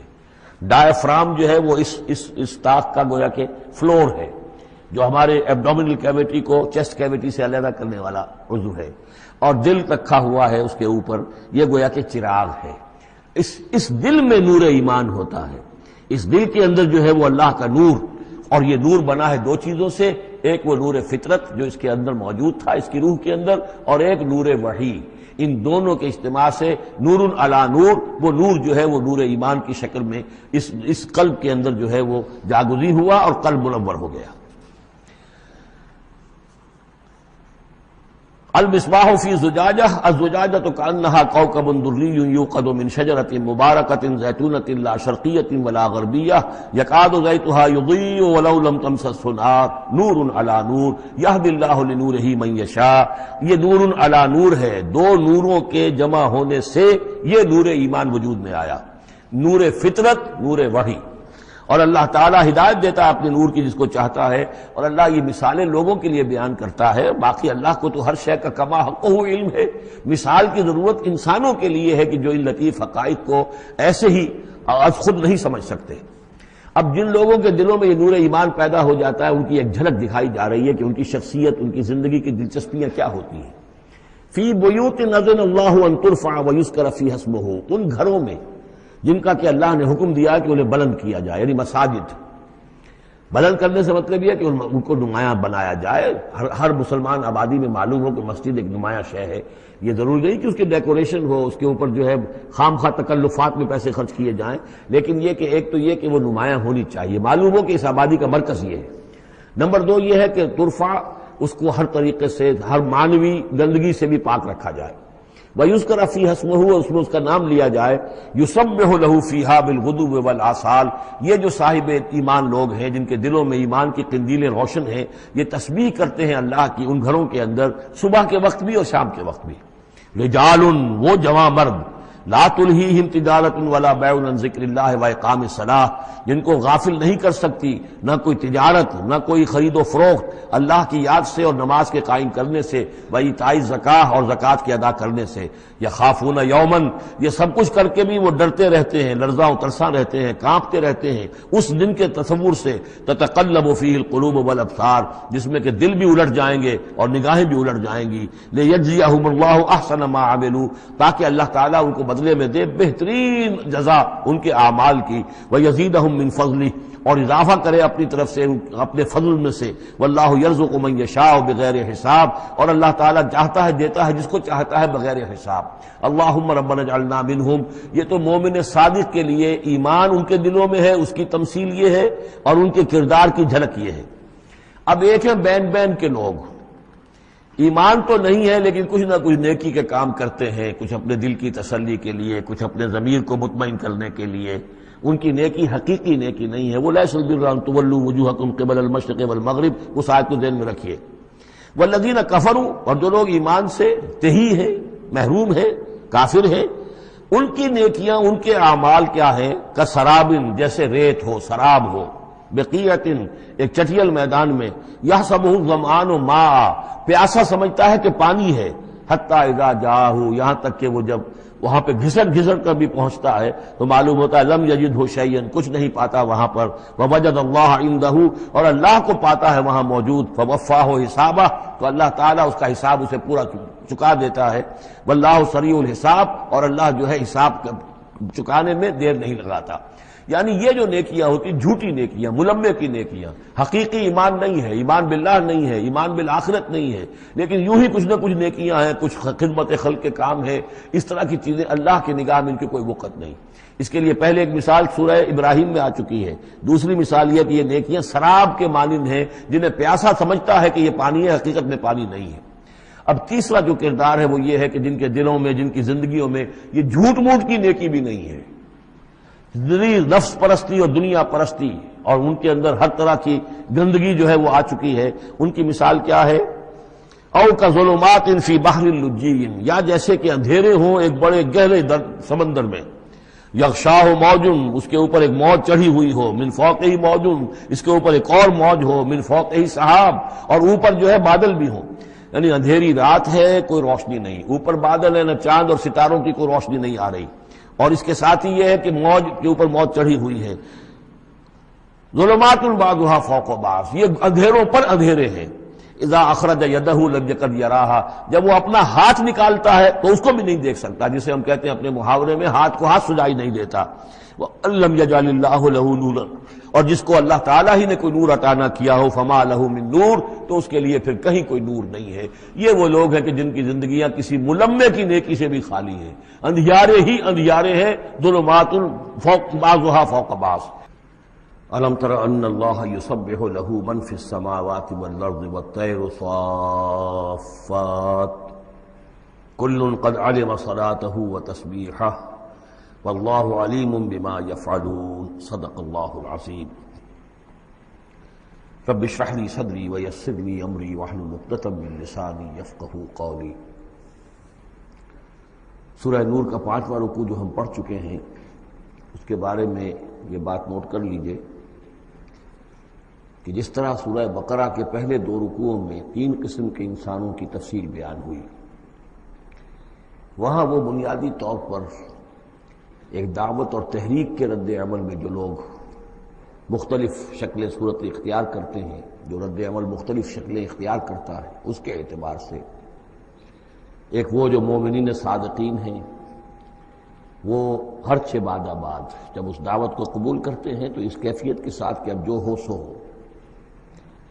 ایک وہ لوگ ہیں کہ جو کسی ضد کی وجہ سے، تعصب کی وجہ سے، ہردرمی کی وجہ سے، کسی تکبر کی وجہ سے، حسد کی وجہ سے اس کے انکار پر کمر کس لیتے ہیں، اور وہ لوگ جو ہیں کسی صورت بھی ماننے والے نہیں ہوتے۔ ایک بین کچھ مانتے ہیں، کچھ نہیں مانتے، کچھ چلتے ہیں پھر ٹھٹک کر کھڑے رہ جاتے ہیں، آسانی ہو تو کوئی 2-4 قدم چل لیے، کوئی مشکل وقت آیا تو پھر اوندے منہ گر گئے۔ اسی کی ایک تمثیل سورہ حج میں آ چکی ہے، وَمِنَ النَّاسِ مَن يَعْبُدُ اللَّهَ عَلَى حَرْفٍ فَإِنْ أَصَابَهُ خَيْرٌ اطْمَأَنَّ بِهِ وَإِنْ أَصَابَتْهُ فِتْنَةٌ انقلب عَلَى وَجْهِهِ خَسِرَ الدُّنْيَا وَالْآخِرَةَ۔ اسی طرح یہاں اس رکوع میں بھی 3 قسم کے انسانوں کا تذکرہ ہے، لیکن یہ مختلف اعتبار سے ہے۔ ایک وہ لوگ ہیں کہ جن کے دلوں میں حقیقی ایمان پیدا ہوا، ان کی فطرتیں بھی نیک تھیں، صالح تھیں، سلیم تھیں، اور پھر وہ وہی آسمانی سے بھی صحیح طور پر مستفیض ہوئے، ان کا باطن جگمگا اٹھا اور ان کے دلوں میں نیکی حقیقی معنی میں پیدا ہو گئی، اور اس کے لیے جو ایک نقشہ ہے ان کے سیرت و کردار کا وہ بھی کھینچ دیا گیا۔ ایک وہ لوگ ہیں کہ جن کے اندر سرے سے دنیا پرستی اور دنیا ہی کی شہوات اور خواہشات اور لذات، اس کے سوا کسی شے کا کوئی گزر ہی نہیں، وہ بالکل اس کے برعکس ہے۔ پہلے نور علی نور اور دوسرے ظلمات بعضها فوق بعض۔ کوئی جھوٹ موٹ کی نیکی بھی نہیں، کوئی ملمے کی نیکی بھی نہیں، ان کا مال ہے تو صرف اپنی ہی عیاشیوں کے لیے ہی، اپنے ہی جو بھی ان کے تعیش ہے اسی میں خرچ ہو رہا ہے۔ لہذا یہ وہ لوگ ہیں کہ وہ ایمان سے بھی محروم اور کسی جھوٹ موٹ کی نیکی سے بھی ان کے ہاں کسی نور کا سرے سے گزر ہی نہیں۔ ظلمات بعضها فوق بعض، اور اس کے لیے تمثیل دی گئی ہے کہ گہرے سمندر کے اندر جو اندھیرا ہوتا ہے، ایبسولوٹ ڈارکنس، کہ رات بھی ہے، اوپر بادل بھی ہے، اور جو ہے موج پر موج چڑھی ہوئی ہے، تو ایبسولوٹ ڈارکنس۔ ایک فرینچ امیر البحر تھا جو اسی آیت کو پڑھ کر ایمان لے آیا تھا، اس کی ساری عمر گزری تھی سمندروں کے اندر، اور وہ جانتا تھا کس قسم کی ڈارکنس ہوتی ہے وہاں۔ اس نے کہا کہ پتہ کیا کہ کیا محمد نے صلی اللہ علیہ وسلم کبھی بحری سفر کیے تھے؟ جب اسے معلوم ہوا کہ انہوں نے کبھی بحری سفر کیا ہی نہیں، تو اس نے کہا کہ پھر یہ ثابت ہو گیا کہ یہ اللہ کا کلام ہے، ورنہ یہ تشبیہ جو ہے کوئی شخص اس کو وہ تو دے سکتا ہے کہ جس نے بحری سمندر کیے ہوں اور جس سے اندازہ ہو، اور وہ سمندر کے اندر کبھی اس نے غوطے بھی لگائے ہوں، اور وہ ایبسولوٹ ڈارکنس کا کانسیپٹ۔ بہرحال یہ دوسری انتہا۔ بیچ میں وہ لوگ ہیں، بین ہیں، کچھ نیکیاں بھی کرتے ہیں، حقیقی ایمان سے محروم ہیں، نہ اللہ پر نہ یوم آخر پر ان کا پختہ ایمان نہیں ہے، لیکن یہ کہ اپنے ضمیر کو مطمئن کرنے کے لیے کچھ نہ کچھ، یا دنیا میں کوئی نام کمانے کے لیے یا کوئی اور شہرت حاصل کرنے کے لیے وہ کچھ نیکیاں کرتے ہیں، تو ان کی نیکیوں کی مثال سراب کسی ہے۔ الم تر ان اللہ یسبح لہ من فی السماوات والارض، کیا تم دیکھتے نہیں ہو کہ اللہ کی تسبیح کرتی ہے وہ سب چیزیں، وہ سب وہ کرتے ہیں وہ سب جو آسمانوں میں ہے اور جو زمین میں ہے، اور نہ صرف آسمان اور زمین میں بلکہ ان دونوں کے مابین جو السماء میں جو ہے والطیر صافات، اور یہ جو پرندے ہیں جو اپنے پروں کو پھیلائے ہوئے ہیں یہ بھی اللہ کی تسبیح کر رہے ہیں۔ کل قد علم صلاتہ و تسبیحہ، ہر ایک کے علم میں ہے، ہر ایک نے جان لی ہے اپنی نماز، اپنی صلاۃ اور اپنی تسبیح۔ یہ وہی بات ہے جو سورہ بنی اسرائیل میں آ چکی ہے، وَإِن مِّن شَيْءٍ إِلَّا يُسَبِّحُ بِحَمْدِهِ وَلَٰكِن لَّا تَفْقَهُونَ تَسْبِيحَهُم، کوئی شے نہیں ہے اس کائنات میں جو اللہ کی تسبیح و تحمید نہ کر رہی ہو، لیکن تمہیں اس کا شعور نہیں ہو سکتا۔ وَاللَّهُ عَلِيمٌ بِمَا يَفْعَلُونَ، اور جو کچھ وہ کرتے ہیں اللہ کے علم میں ہے۔ وَلِلَّهِ مُلْكُ السَّمَاوَاتِ وَالْأَرْضِ، اور اللہ ہی کے لیے ہے آسمان اور زمین کی بادشاہی۔ وَإِلَى اللَّهِ الْمَصِيرُ، اور اللہ ہی کی طرف لوٹ جانا ہے۔ الم تر ان اللہ یسجی سحابا، کیا تم دیکھتے نہیں ہو کہ اللہ تعالیٰ ہانک کر لاتا ہے بادلوں کو؟ کہاں سے ہوائیں لے کر چل رہی ہیں بادلوں کو؟ کہیں تو بے آف بنگال سے وہ اٹھی ہیں مانسون کی ہوائیں اور کہاں تک پہنچ جاتی ہیں؟ پاکستان تک۔ ان اللہ یسجی سحابا ثم یؤلف بینہ، پھر ان بادلوں کو آپس میں جوڑ دیتا ہے۔ ثم یجعلہ رکاما، پھر ان کو تہ بر تہ کر دیتا ہے۔ اب یہ تہ بر تہ کا معاملہ جو ہے، دیکھیے ہوائی سفر جس نے کیا ہے اسے اس کا تجربہ ہوتا ہے۔ جب جہاز چڑھتا ہے تب بھی وہ جب بادلوں کے اندر سے گزرتا ہے تو صاف نظر آتا ہے ایک تہ، اس کے بعد پھر خلا ہے، پھر ایک اور تہ، پھر خلا ہے، پھر ایک اور تہ، اترتے ہوئے بھی اسی طریقے سے تہ بر تہ بادل۔ رکامن فتر الودق یخرج من خلالہ، تو تم دیکھتے ہو کہ بارش برستا ہے ان دونوں، ان کے بین سے، ان کے بیچ سے برستی ہے بارش، پانی برستا ہے۔ وَيُنَزِّلُ مِنَ السَّمَاءِ مِن جِبَالٍ فِيهَا مِن بَرَدٍ، اور اللہ تعالیٰ اتارتا ہے آسمان سے وہ پہاڑ بھی کہ جن میں وہ اولے ہوتے ہیں، یعنی یہ کہ اولے جو آ رہے ہیں زمین پر تو معلوم ہوتا ہے کہ جیسے ان کے بھی کوئی پہاڑ ہے آسمانوں کے اندر۔ فَيُصِيبُ بِهِ مَن يَشَاءُ، تو اللہ تعالیٰ یہ اولے برسا دیتا ہے جس پر چاہتا ہے، یعنی جس کی کھیتی برباد اللہ کو کرنی ہوتی ہے کسی سبب سے، اس کی کھیتی کے اوپر یہ اولے جا کے برس جاتے ہیں۔ وَيَصْرِفُهُ عَن مَن يَشَاءُ، اور ان کا رخ پھیر دیتا ہے جس سے چاہتا ہے۔ ایسا بھی ہوتا ہے بعض اوقات کہ بالکل ایک کھیت جو ہے وہ بالکل تباہ و برباد ہو گیا ہے اور برابر کا کھیت بالکل ٹھیک ہے، اس کے اوپر کوئی اولا نہیں گرا۔ یکاد سنا برقہ یذھب بالابصار، اور اس کی جو بجلی کی کوند ہے وہ اس قریب ہے کہ وہ لوگوں کی نگاہوں کو اچک کر لے جائے۔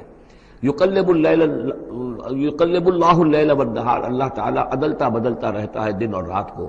ان فی ذلک لعبرۃ لاولی الابصار، یقیناً اس میں دھیان کرنے کا اور سبق سیکھنے کا اور عبرت حاصل کرنے کا مواد ہے ہوش مندوں کے لیے، آنکھ والوں کے لیے، دیکھنے والوں کے لیے۔ واللہ خلق کل دابۃ من ماء، اور اللہ نے بنائی ہے ہر جاندار چیز اس زمین کے اوپر پانی سے۔ فمنہم من یمشی علی بطنہ، اب ان جانداروں میں سے جو زمین میں اللہ نے بنائے ہیں وہ بھی ہے کہ جو اپنے پیٹ کے بل پر چلتے ہیں، یہ ریپٹائلز جن کو ہم کہتے ہیں، ریپٹائلز ہیں جو اپنے پیٹ کے بل پر چل رہے ہیں۔ منہم من یمشی علی رجلین، اور ان میں وہ بھی ہے کہ جو دو ٹانگوں پر چلتے ہیں۔ اب ہم بھی انہی میں سے ہیں، اور باقی شمپنزی اور گوریلاز بھی ہیں، اور بھی ایسے ہوں گے کہ جو دو ٹانگوں پر چلتے ہیں۔ وَمِنْهُمْ مَنْ يَمْشِي عَلَى أَرْبَعٍ، سب سے زیادہ کثیر تعداد جو ہے وہ زمینی حیوانات کے اندر ان کی ہے کہ جو چار پر چلتے ہیں۔ یخلق اللہ ما یشاء، اللہ تعالیٰ پیدا کرتا جو چاہتا ہے۔ ان اللہ علی کل شیء قدیر، یقیناً اللہ تعالیٰ ہر چیز پر قادر ہے۔ اب کافی عرصے کے بعد منافقین کا تذکرہ قرآن مجید میں ہو رہا ہے، چونکہ یہ ہم نے سورہ یونس سے لے کر اور سورہ مومنون تک جو 14 صورتیں پڑھی ہیں ان میں تو سارا معاملہ تھا مشرکین عرب سے، کفار سے، مشرکین سے، ساری بحث ان سے تھی۔ کہیں کہیں گفتگو کا رخ جو ہے وہ اہل کتاب کی طرف ہوئے سخن، بغیر انہیں باضابطہ خطاب کیے ہوئے، اور یا پھر تیسرا خطاب حضور سے ہے ذاتی، اور حضور کی وساطت سے اہل ایمان کے ساتھ، اور ابھی وہاں نفاق کا کوئی اس قسم کا موجود نہیں تھا معاملہ کہ منافقین کے ساتھ کوئی رد و قدا ہوتی۔ لیکن یہ تو چونکہ سورہ نازل ہو رہی ہے سن 6 ہجری میں، یہ گویا کہ یوں سمجھیے کہ عین مدنی جو دور ہے اس کا عین وسط ہے، بالکل سن 11 میں حضور کا انتقال ہوا ہے، تو سن 6 یوں سمجھیے کہ ان دونوں کے بالکل وسط کے اندر ہے، یہ بالکل درمیانی دور ہے مدنی دور کا۔ یہاں پر اب تذکرہ ہو رہا ہے منافقین کا۔ لقد انزلنا آیات مبینات، ہم نے نازل کی ہیں روشن آیات۔ واللہ یہدی من یشاء الی صراط مستقیم، اور اللہ تعالیٰ ہدایت دیتا ہے جس کو چاہتا ہے سیدھے راستے کی طرف۔ وَيَقُولُونَ آمَنَّا بِاللَّهِ، اور کچھ لوگ وہ بھی ہیں جو کہتے ہیں ہم ایمان لائے اللہ پر، وبالرسول، اور اللہ کے رسول پر، وَأَطَعْنَا، اور ہم نے اطاعت قبول کی۔ ثُمَّ يَتَوَلَّى فَرِيقٌ مِّنْهُمْ، پھر ان میں سے ایک جماعت جو ہے پیٹھ موڑ کر جاتی ہے من بعد ذالک، اس کے بعد، یعنی اب اس کے بعد یہ سب کچھ کہہ کر قول و قرار کر کے اطاعت کا یہاں دم بھر کر جاتے ہیں، لیکن پھر طرز عمل ان کا کچھ اور ہوتا ہے۔ وما اولئک بالمؤمنین، اور یہ لوگ حقیقی مومن نہیں ہیں۔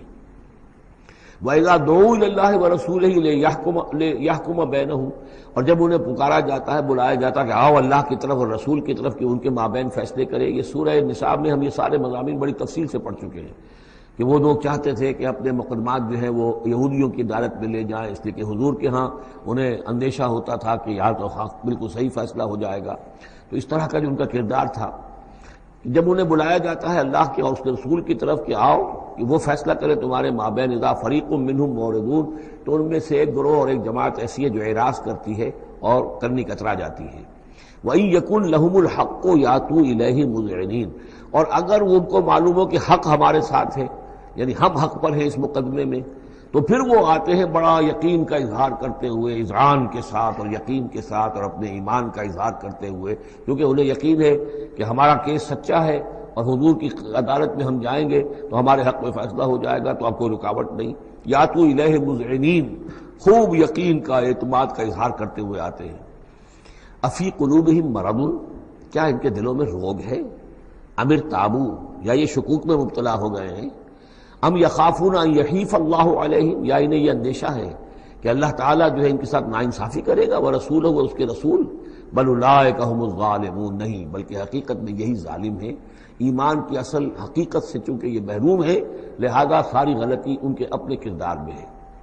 انما کان قول المؤمنین اذا دعوا الی اللہ ورسولہ لیحکم بینہم، جو حقیقی مومن ہوتے ہیں ان کو تو جب بلایا جاتا ہے اللہ کی طرف اور اس کے رسول کی طرف کہ وہ فیصلہ کرے ان کے مابین، تو ان کا قول تو یہی ہوتا ہے ان یقولوا سمعنا واطعنا، کہ وہ کہتے ہیں کہ ہم نے سنا اور ہم نے مانا، ہم حاضر ہیں، جو بھی فیصلہ محمد رسول اللہ کا ہوگا ہم اسے بصر و چشم تسلیم کریں گے۔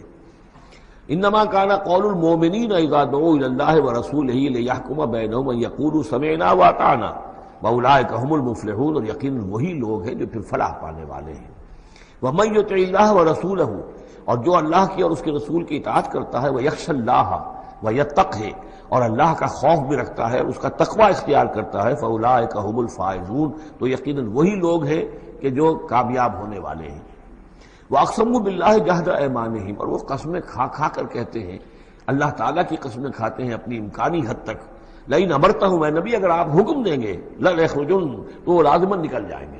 آپ حکم دے دیا میں اب حاضر ہیں، ویسے میری یہ مجبوری ہے، یہ میری تکلیف ہے، یہ مسئلہ ہے، ویسے آپ حکم دیں گے اگر تو میں بالکل حاضر ہوں۔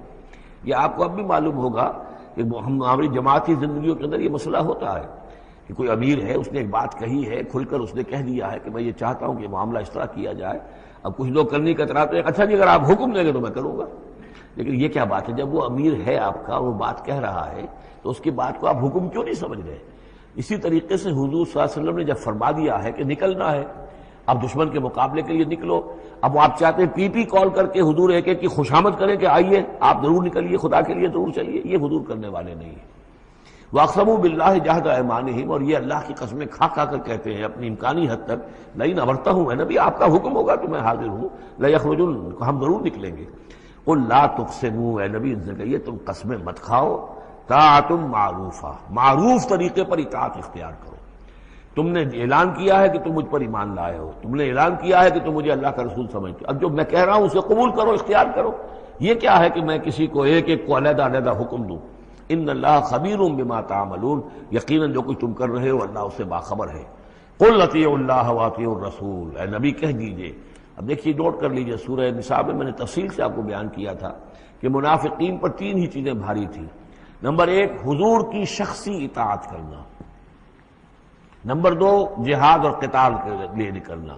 نمبر تین، ہجرت۔ تین ایشوز کے اوپر بڑی تفصیل سے وہاں گفتگو ہو چکی ہے۔ یہاں اطاعت رسول کو جو ہے، جو پہلا مضمون تھا سورہ نساء میں، اسی کو زیادہ موقت کیا جا رہا ہے۔ قل اطیعوا اللہ واطیعوا الرسول، کہیے ان سے اطاعت کرو، اللہ کی اطاعت کرو، اس کے رسول کی صلی اللہ علیہ وسلم۔ فإن تولوا، پھر اگر یہ پیٹھ موڑ لے، اگر تم منہ پھیرو گے، اگر منہ موڑ لو گے، فإنما علیہ ما حمل، تو سن لو ہمارے نبی پر ذمہ داری ہے اس کام کی جو ہم نے ان پر ڈالا ہے۔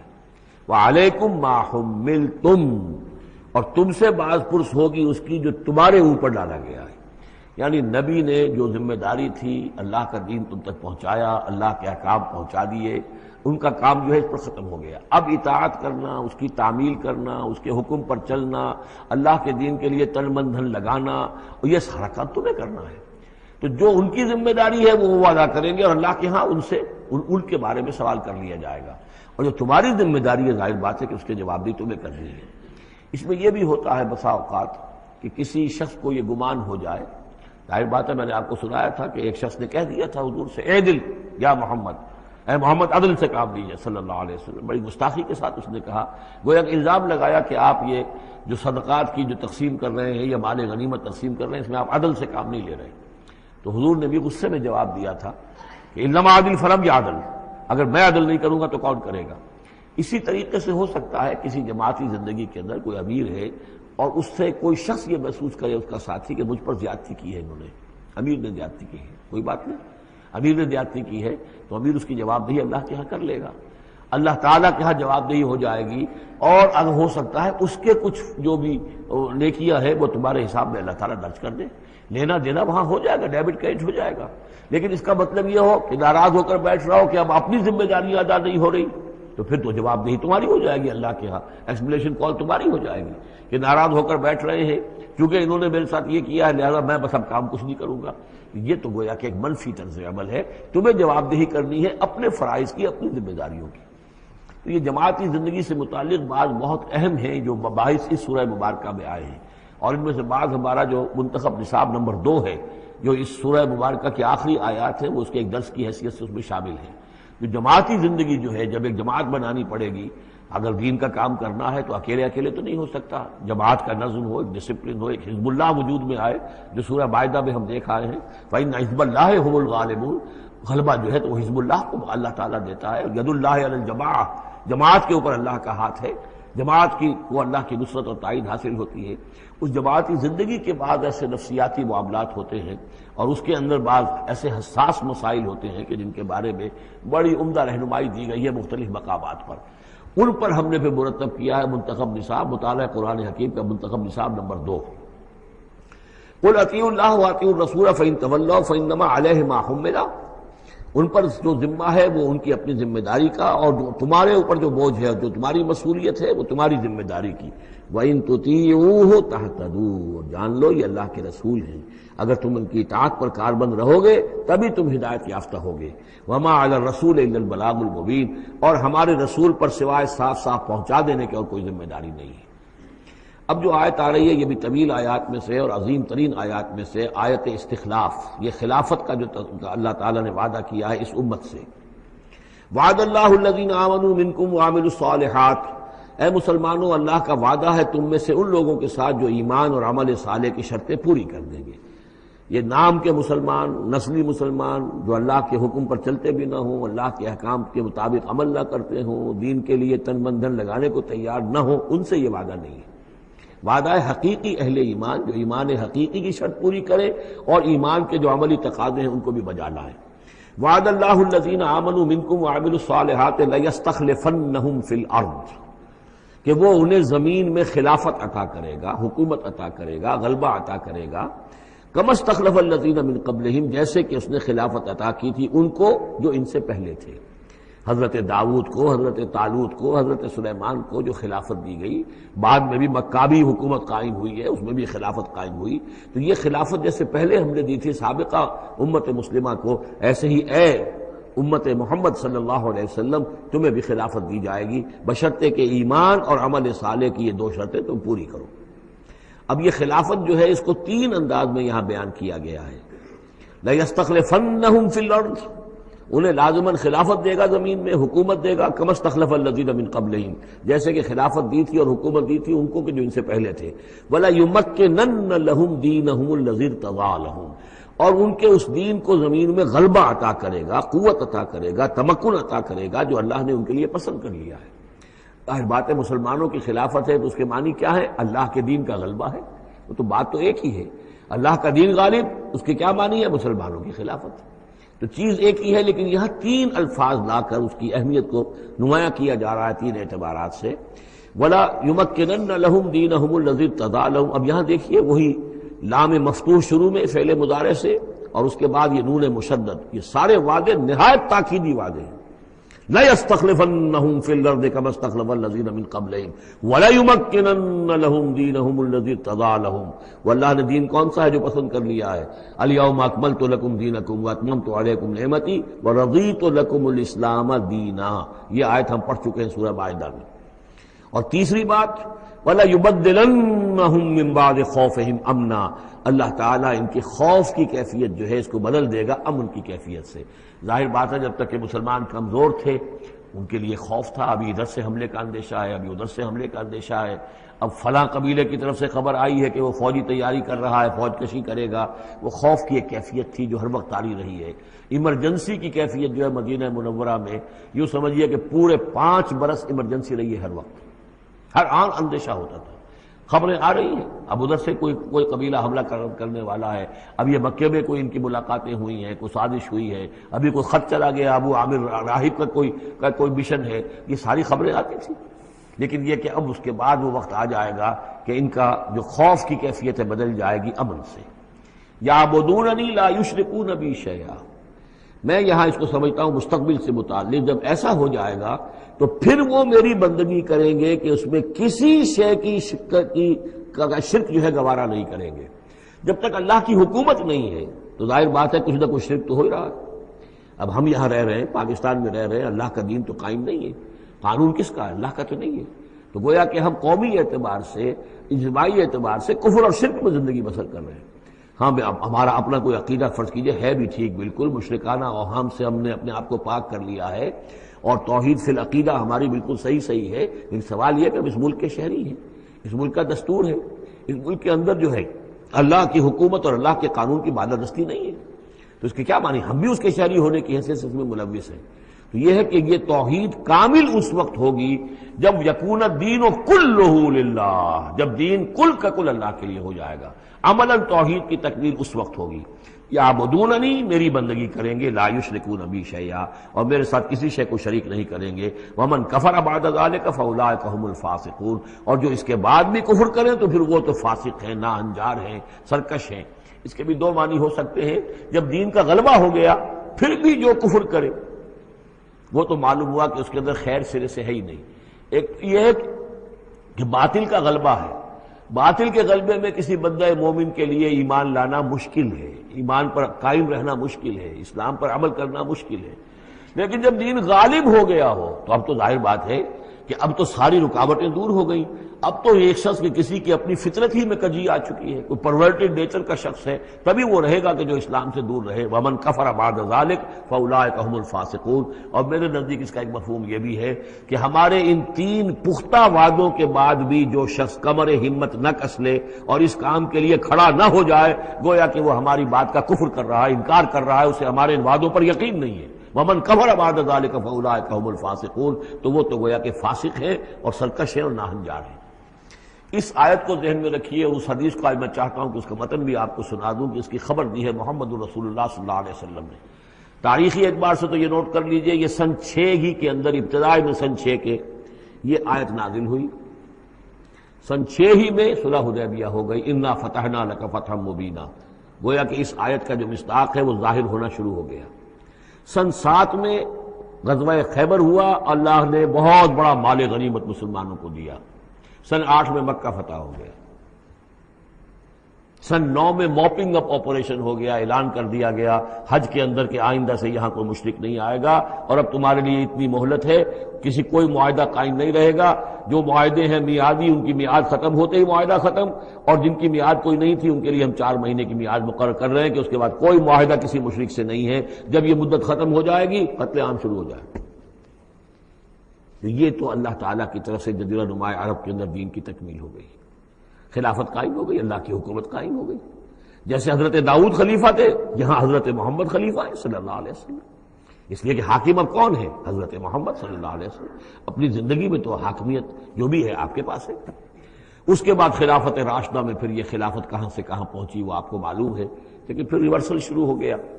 لیکن وہ حدیث میں آپ کو سنا رہا ہوں حضرت نعمان بن بشیر سے مروی ہے رضی اللہ تعالی عنہ، اور مسند احمد ابن حنبل میں یہ روایت ہے کہ حضور نے یہ فرمایا صلی اللہ علیہ وسلم تکون النبوۃ فیکم ما شاء اللہ ان تکون، مسلمانوں تمہارے مابین نبوت موجود رہے گی جب تک اللہ چاہے گا کہ رہے، یعنی میں موجود رہوں گا بنفس نفیس تمہارے مابین جب تک اللہ چاہے گا۔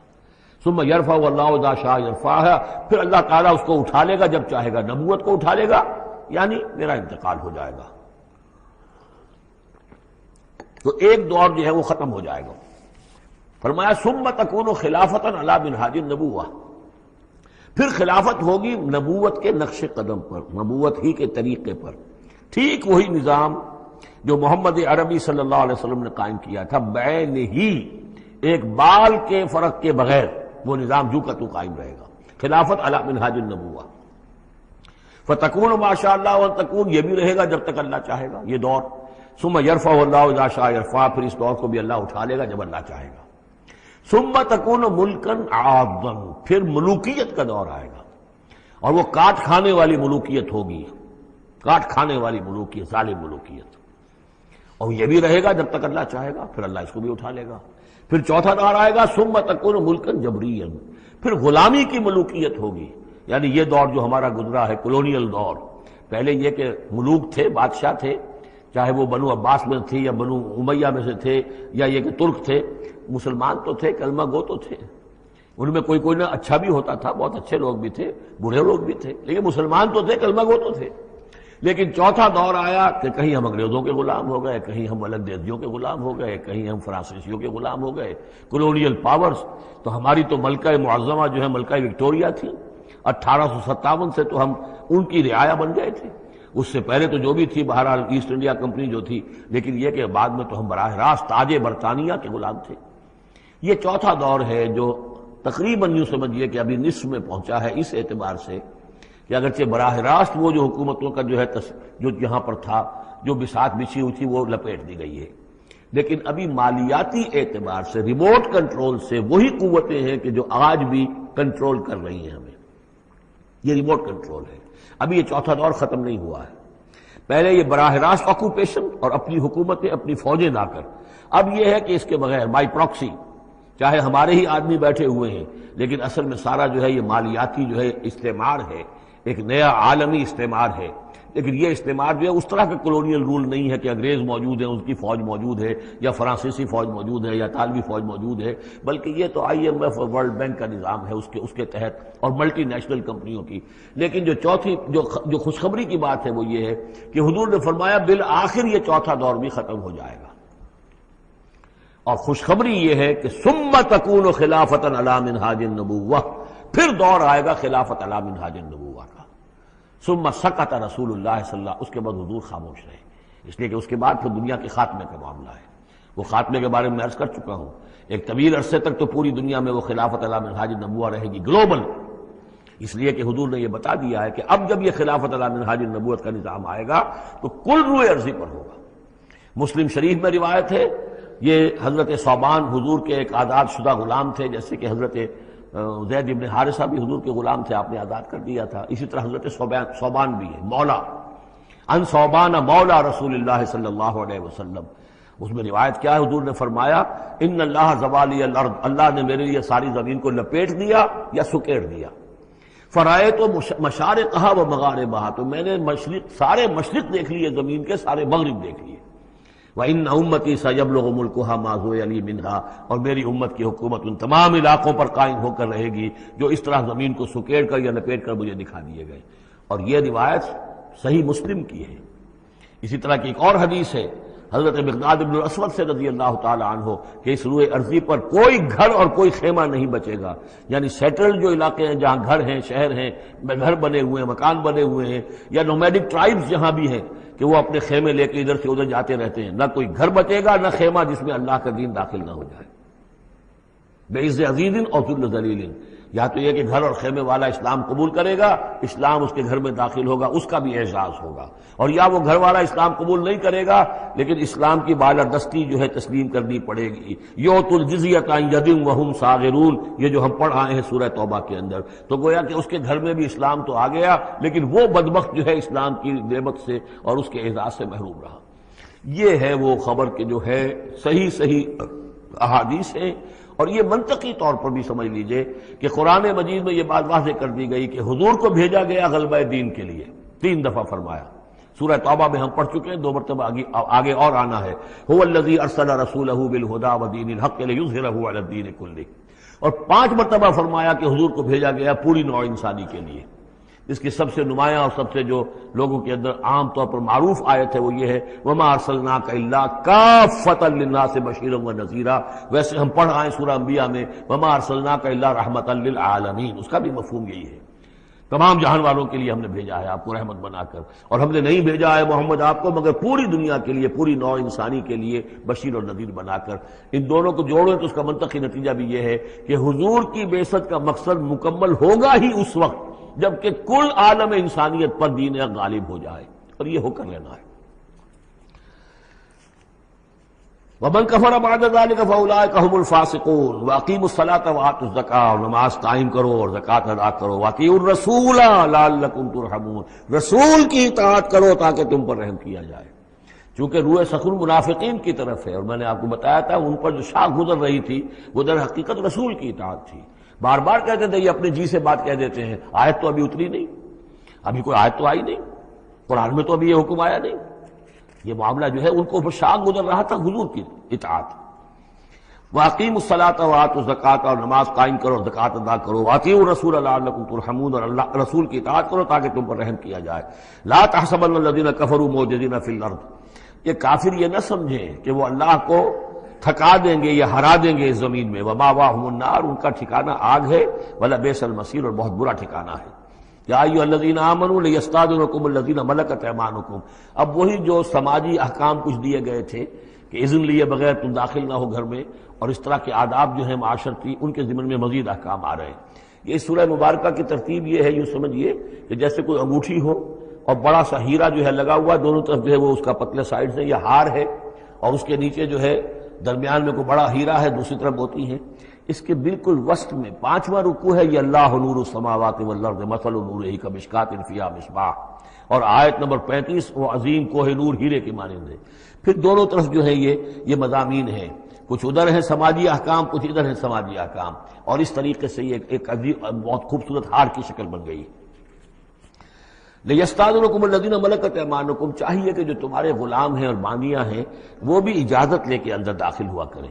والذین لم یبلغوا الحلم، اور وہ لوگ بھی تمہارے کہ جو کہ ابھی وہ بالغ نہیں ہوئے ہیں، وہ بچے بھی، منکم 3 مرات، 3 اوقات دن رات کے ایسے ہیں کہ جن میں خاص طور پر جو پرائیویسی کا اہتمام ہونا چاہیے، اور اس میں یہ کہ کوئی بھی اجازت لیے بغیر بچے بھی نہ جائیں۔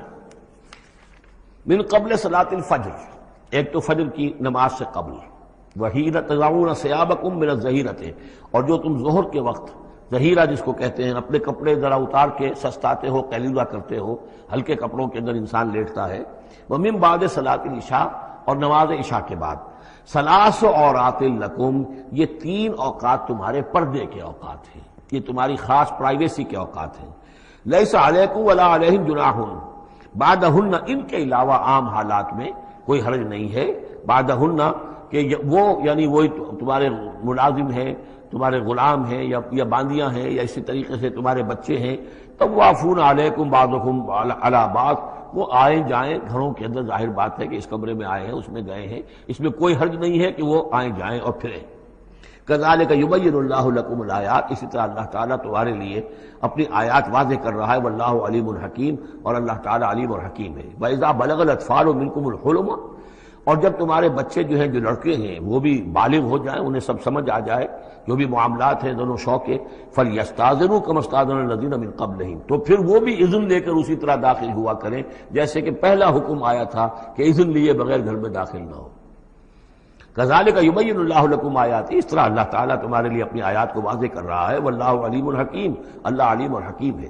والقواعد من النساء اللاتی لا یرجون نکاحا، اور وہ عورتیں تمہارے میں سے، تمہاری خواتین میں سے کہ جو اب بیٹھ رہی ہوں، یعنی لا یرجون نکاحا، اب وہ نکاح کی امیدوار نہ ہوں، ایک خاص عمر سے گزر چکی ہیں، اب کوئی نکاح وغیرہ کرنے کا سوال نہیں ہے، بیوہ ہیں یا کچھ اور جو بھی معاملہ ہے، لیکن یہ کہ بہرحال اب معمر ہو چکی ہیں، فلیس علیہن جناح ان یضعن ثیابہن، تو ان کے اوپر کوئی حرج نہیں ہے کہ وہ جو اپنے اضافی کپڑے ہیں وہ اتار دیا کریں، یعنی بڑی چادر لے کر ہی نکلنا ان کے لیے وہ لازم نہیں ہوگا، یا اگر اپنے گھروں کے اندر بیٹھ کر وہ جو اوڑھنیاں ہیں ان کو مکل مارنے کی جو ان کی پابندی دوسری خواتین پر ہے اس میں ان کے لیے درد بھی ہو سکتی ہے، اس لیے کہ اب وہ اس عمر سے گزر چکی ہیں۔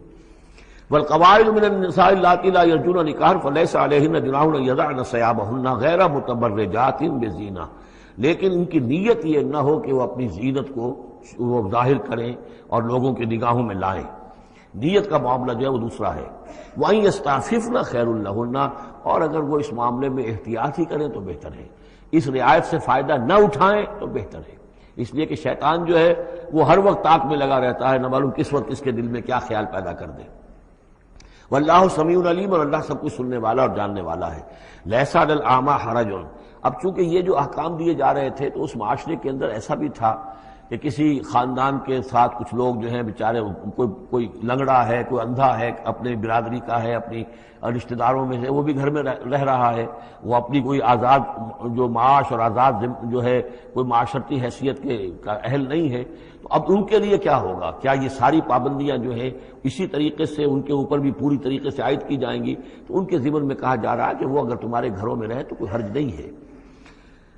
لیس علی الاعمی حرج، کوئی کسی اندھے کے اوپر کوئی حرج نہیں ہے، کوئی تکلیف نہیں ہے، ولا علی الاعرج حرج، اور نہ ہی کسی لنگڑے پر، ولا علی المریض، اور نہ بیمار پر حرج، ولا علی انفسکم، نہ تمہارے اوپر کوئی اس میں کوئی تنگی ہے، ان تاکلوا من بیوتکم و بیوت آبائکم، کہ تم کھانا کھایا کرو اپنے گھروں سے، اپنے باپوں کے گھروں سے، اور بیوت امہاتکم، یا اپنی ماؤں کے گھروں سے، اور بیوت اخوانکم، اپنے بھائیوں کے گھروں سے، اور بیوت اخواتکم، یا اپنی بہنوں کے گھروں سے، اور بیوت اعمامکم، یا اپنے چچاؤں کے گھروں سے، اور بیوت عماتکم، یا اپنی پھوپھیوں کے گھروں سے، اور بیوت اخوالکم، یا اپنے ماموں کے گھروں سے، اور بیوت خالاتکم، یا اپنی خالاؤں کے گھروں سے، او ما ملکت مفاتحہ، یا یہ کہ جس کی کنجیاں تمہارے ہاتھ میں ہے، کارخانہ ہے، اس کے مالک ہی تم ہو، وہاں جاؤ اور وہاں پر جا کر تم کھانا پینا ہو تو کھاؤ، اور صدیقکم، یا تمہارے اپنے دوست ہیں اس کے گھر سے، لیس علیکم جناح ان تاکلوا، کوئی حرج نہیں ہے تم پر اس میں، ان تاکلوا جمیعا، کہ سب مل کر کھاؤ، او اشتاتا، یا علیحدہ علیحدہ کھاؤ۔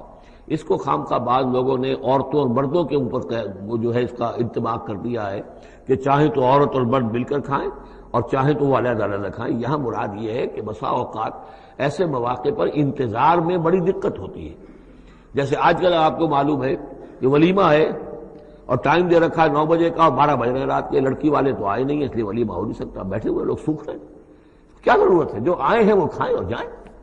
لہذا یہ نہیں ہے کہ سب کے سب جمع ہو کر ہی اور ایک ہی جمعیت ہو تبھی وہ کھائیں، بلکہ یہ کہ اپنی ضرورت کے تحت جیسے بھی ہو، اگر سب مل جل کر بیٹھ کر کھائیں تب بھی کوئی حرج نہیں، اور اگر علیحدہ علیحدہ گروپس کے اندر یہ کھا لیا جائے تب بھی کوئی حرج نہیں۔ یہ مجلسی احکام جو دیے جا رہے ہیں، اس سے مراد یہ نہیں ہے کہ ستر اور حجاب کے احکام بھی یہاں پہ ٹوٹ جائیں گے، اور یہاں پر جو ہے گھریلو جو ہے اگر پارٹیز کوئی تھرو کی گئی ہیں تو اس میں کوئی پردے وردے کی حاجت نہیں ہے، اس میں مرد اور عورتیں جو ہیں وہ مخلوط طور پر شریک ہو جائیں، معاذ اللہ، یہ مراد نہیں۔ فَإِذَا دَخَلْتُمْ بُيُوتًا فَسَلِّمُوا عَلَىٰ أَنفُسِكُمْ، پھر جب تم گھروں میں داخل ہو تو اپنے آپ پر سلام بھیجا کرو، یعنی انفسکم سے مراد ہے گھر میں رہنے والے جو ہیں وہ تمہارے ہی میں سے ہیں، تمہارے رشتہ دار ہیں، عزیز ہیں، یا تمہارے اپنے گھر میں بھی داخل ہو تو السلام علیکم کہو۔ تحیۃ من عند اللہ مبارکۃ طیبۃ، یہ دعا ہے اللہ کے پاس سے، اللہ نے تمہیں سکھائی ہے السلام علیکم، اور یہ مبارک بھی ہے اور پاک بھی ہے۔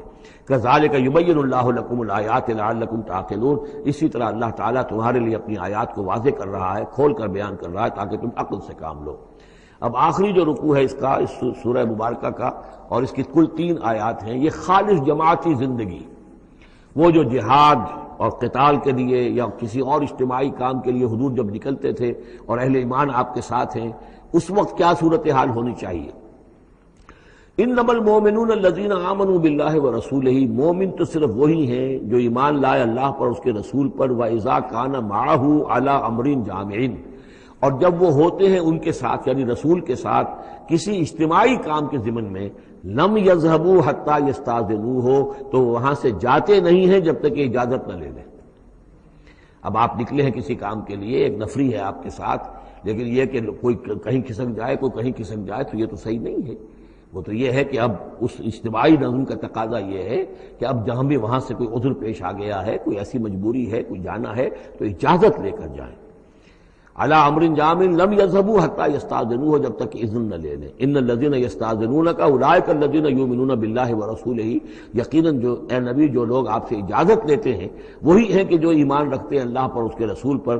فیستاذنوک، پھر جب وہ آپ سے کوئی اجازت مانگے، رخصت مانگے، لبعض شانہم، اپنی کسی عذر کی وجہ سے، فاذن لمن شئت منہم، تو اجازت دے دیجئے جسے آپ چاہیں. مطلب یہ ہے کہ جو لیڈر ہے، جو اس وقت سپہ سالار ہے، اسے معلوم ہے سچویشن کیسی ہے. میرے پاس پہلے ہی نفری، میرے پاس کوئی اضافی نفری ہے جس میں سے میں کسی کو ریلیو کر سکتا ہوں، یا پہلے ہی میرے پاس کم نفری ہے، اس میں کسی اور کی کمی جو ہے وہ اور زیادہ خطرناک ہو جائے گی نتائج کے اعتبار سے. لہذا یہ نہیں ہے کہ صاحب میں نے اجازت طلب کی تو مجھے اجازت ملنی چاہیے. یہ نہیں، اجازت کیا ہوئی پھر؟ یہ تو وہی ہے جو تھانے داروں کسی معافی مانگتی ہے. اچھا میں نے تو کچھ نہیں کیا، لیکن اگر آپ سمجھتے ہیں کہ میں نے کچھ کیا تو میں معافی مانگتا ہوں.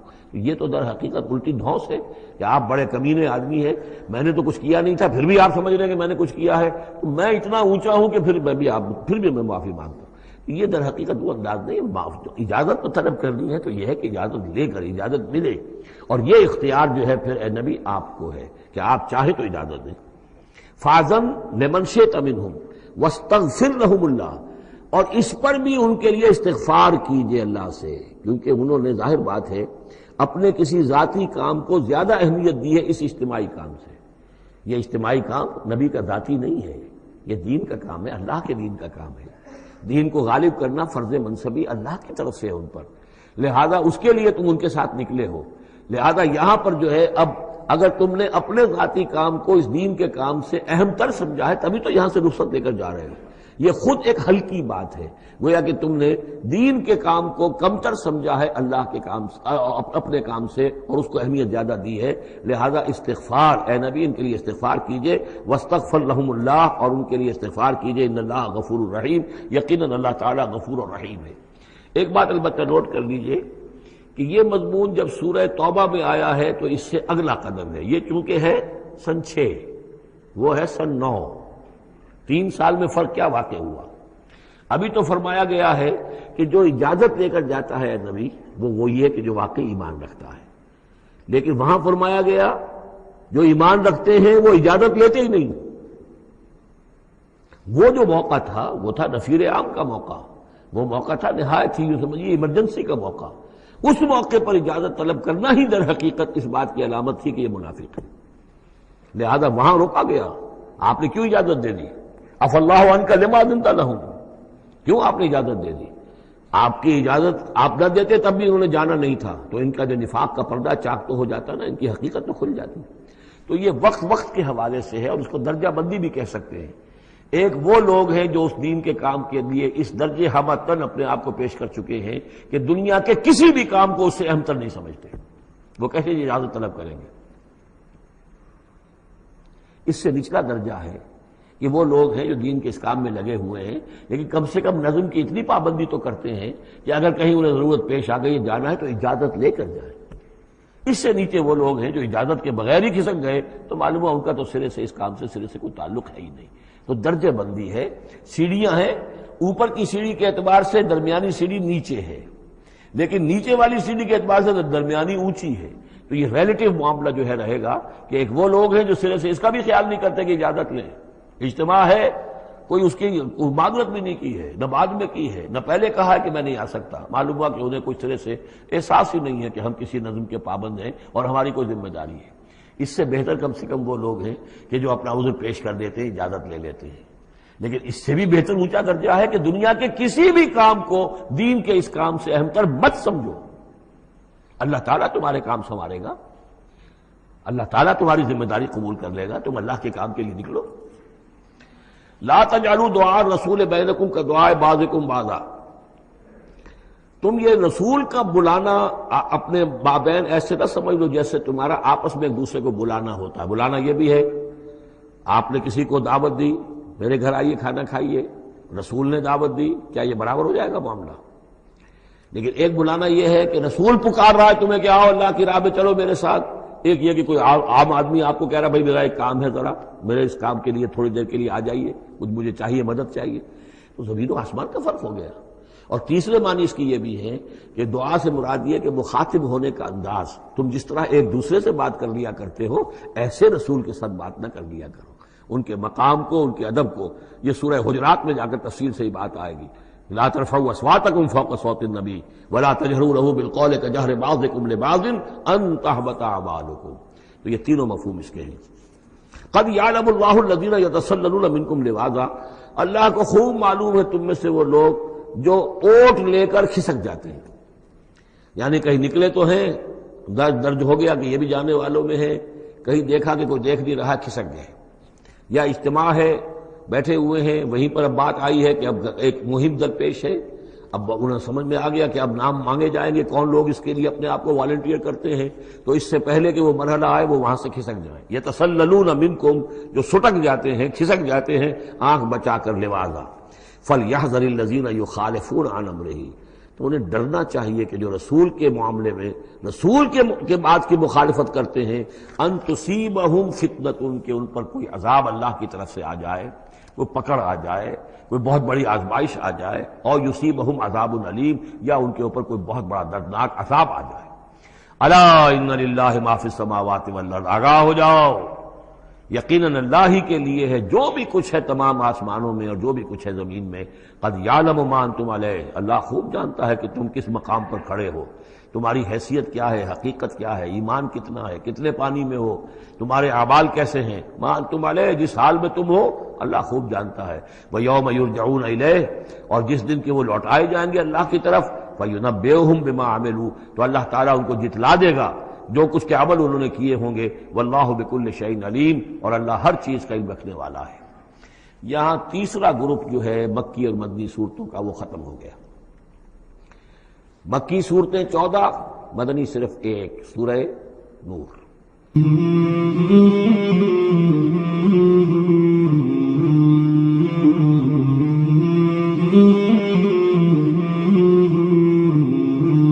مولاي صل وسلم دائما أبدا على حبيبك خير الخلق كلهم، مولاي صل وسلم دائما أبدا على حبيبك خير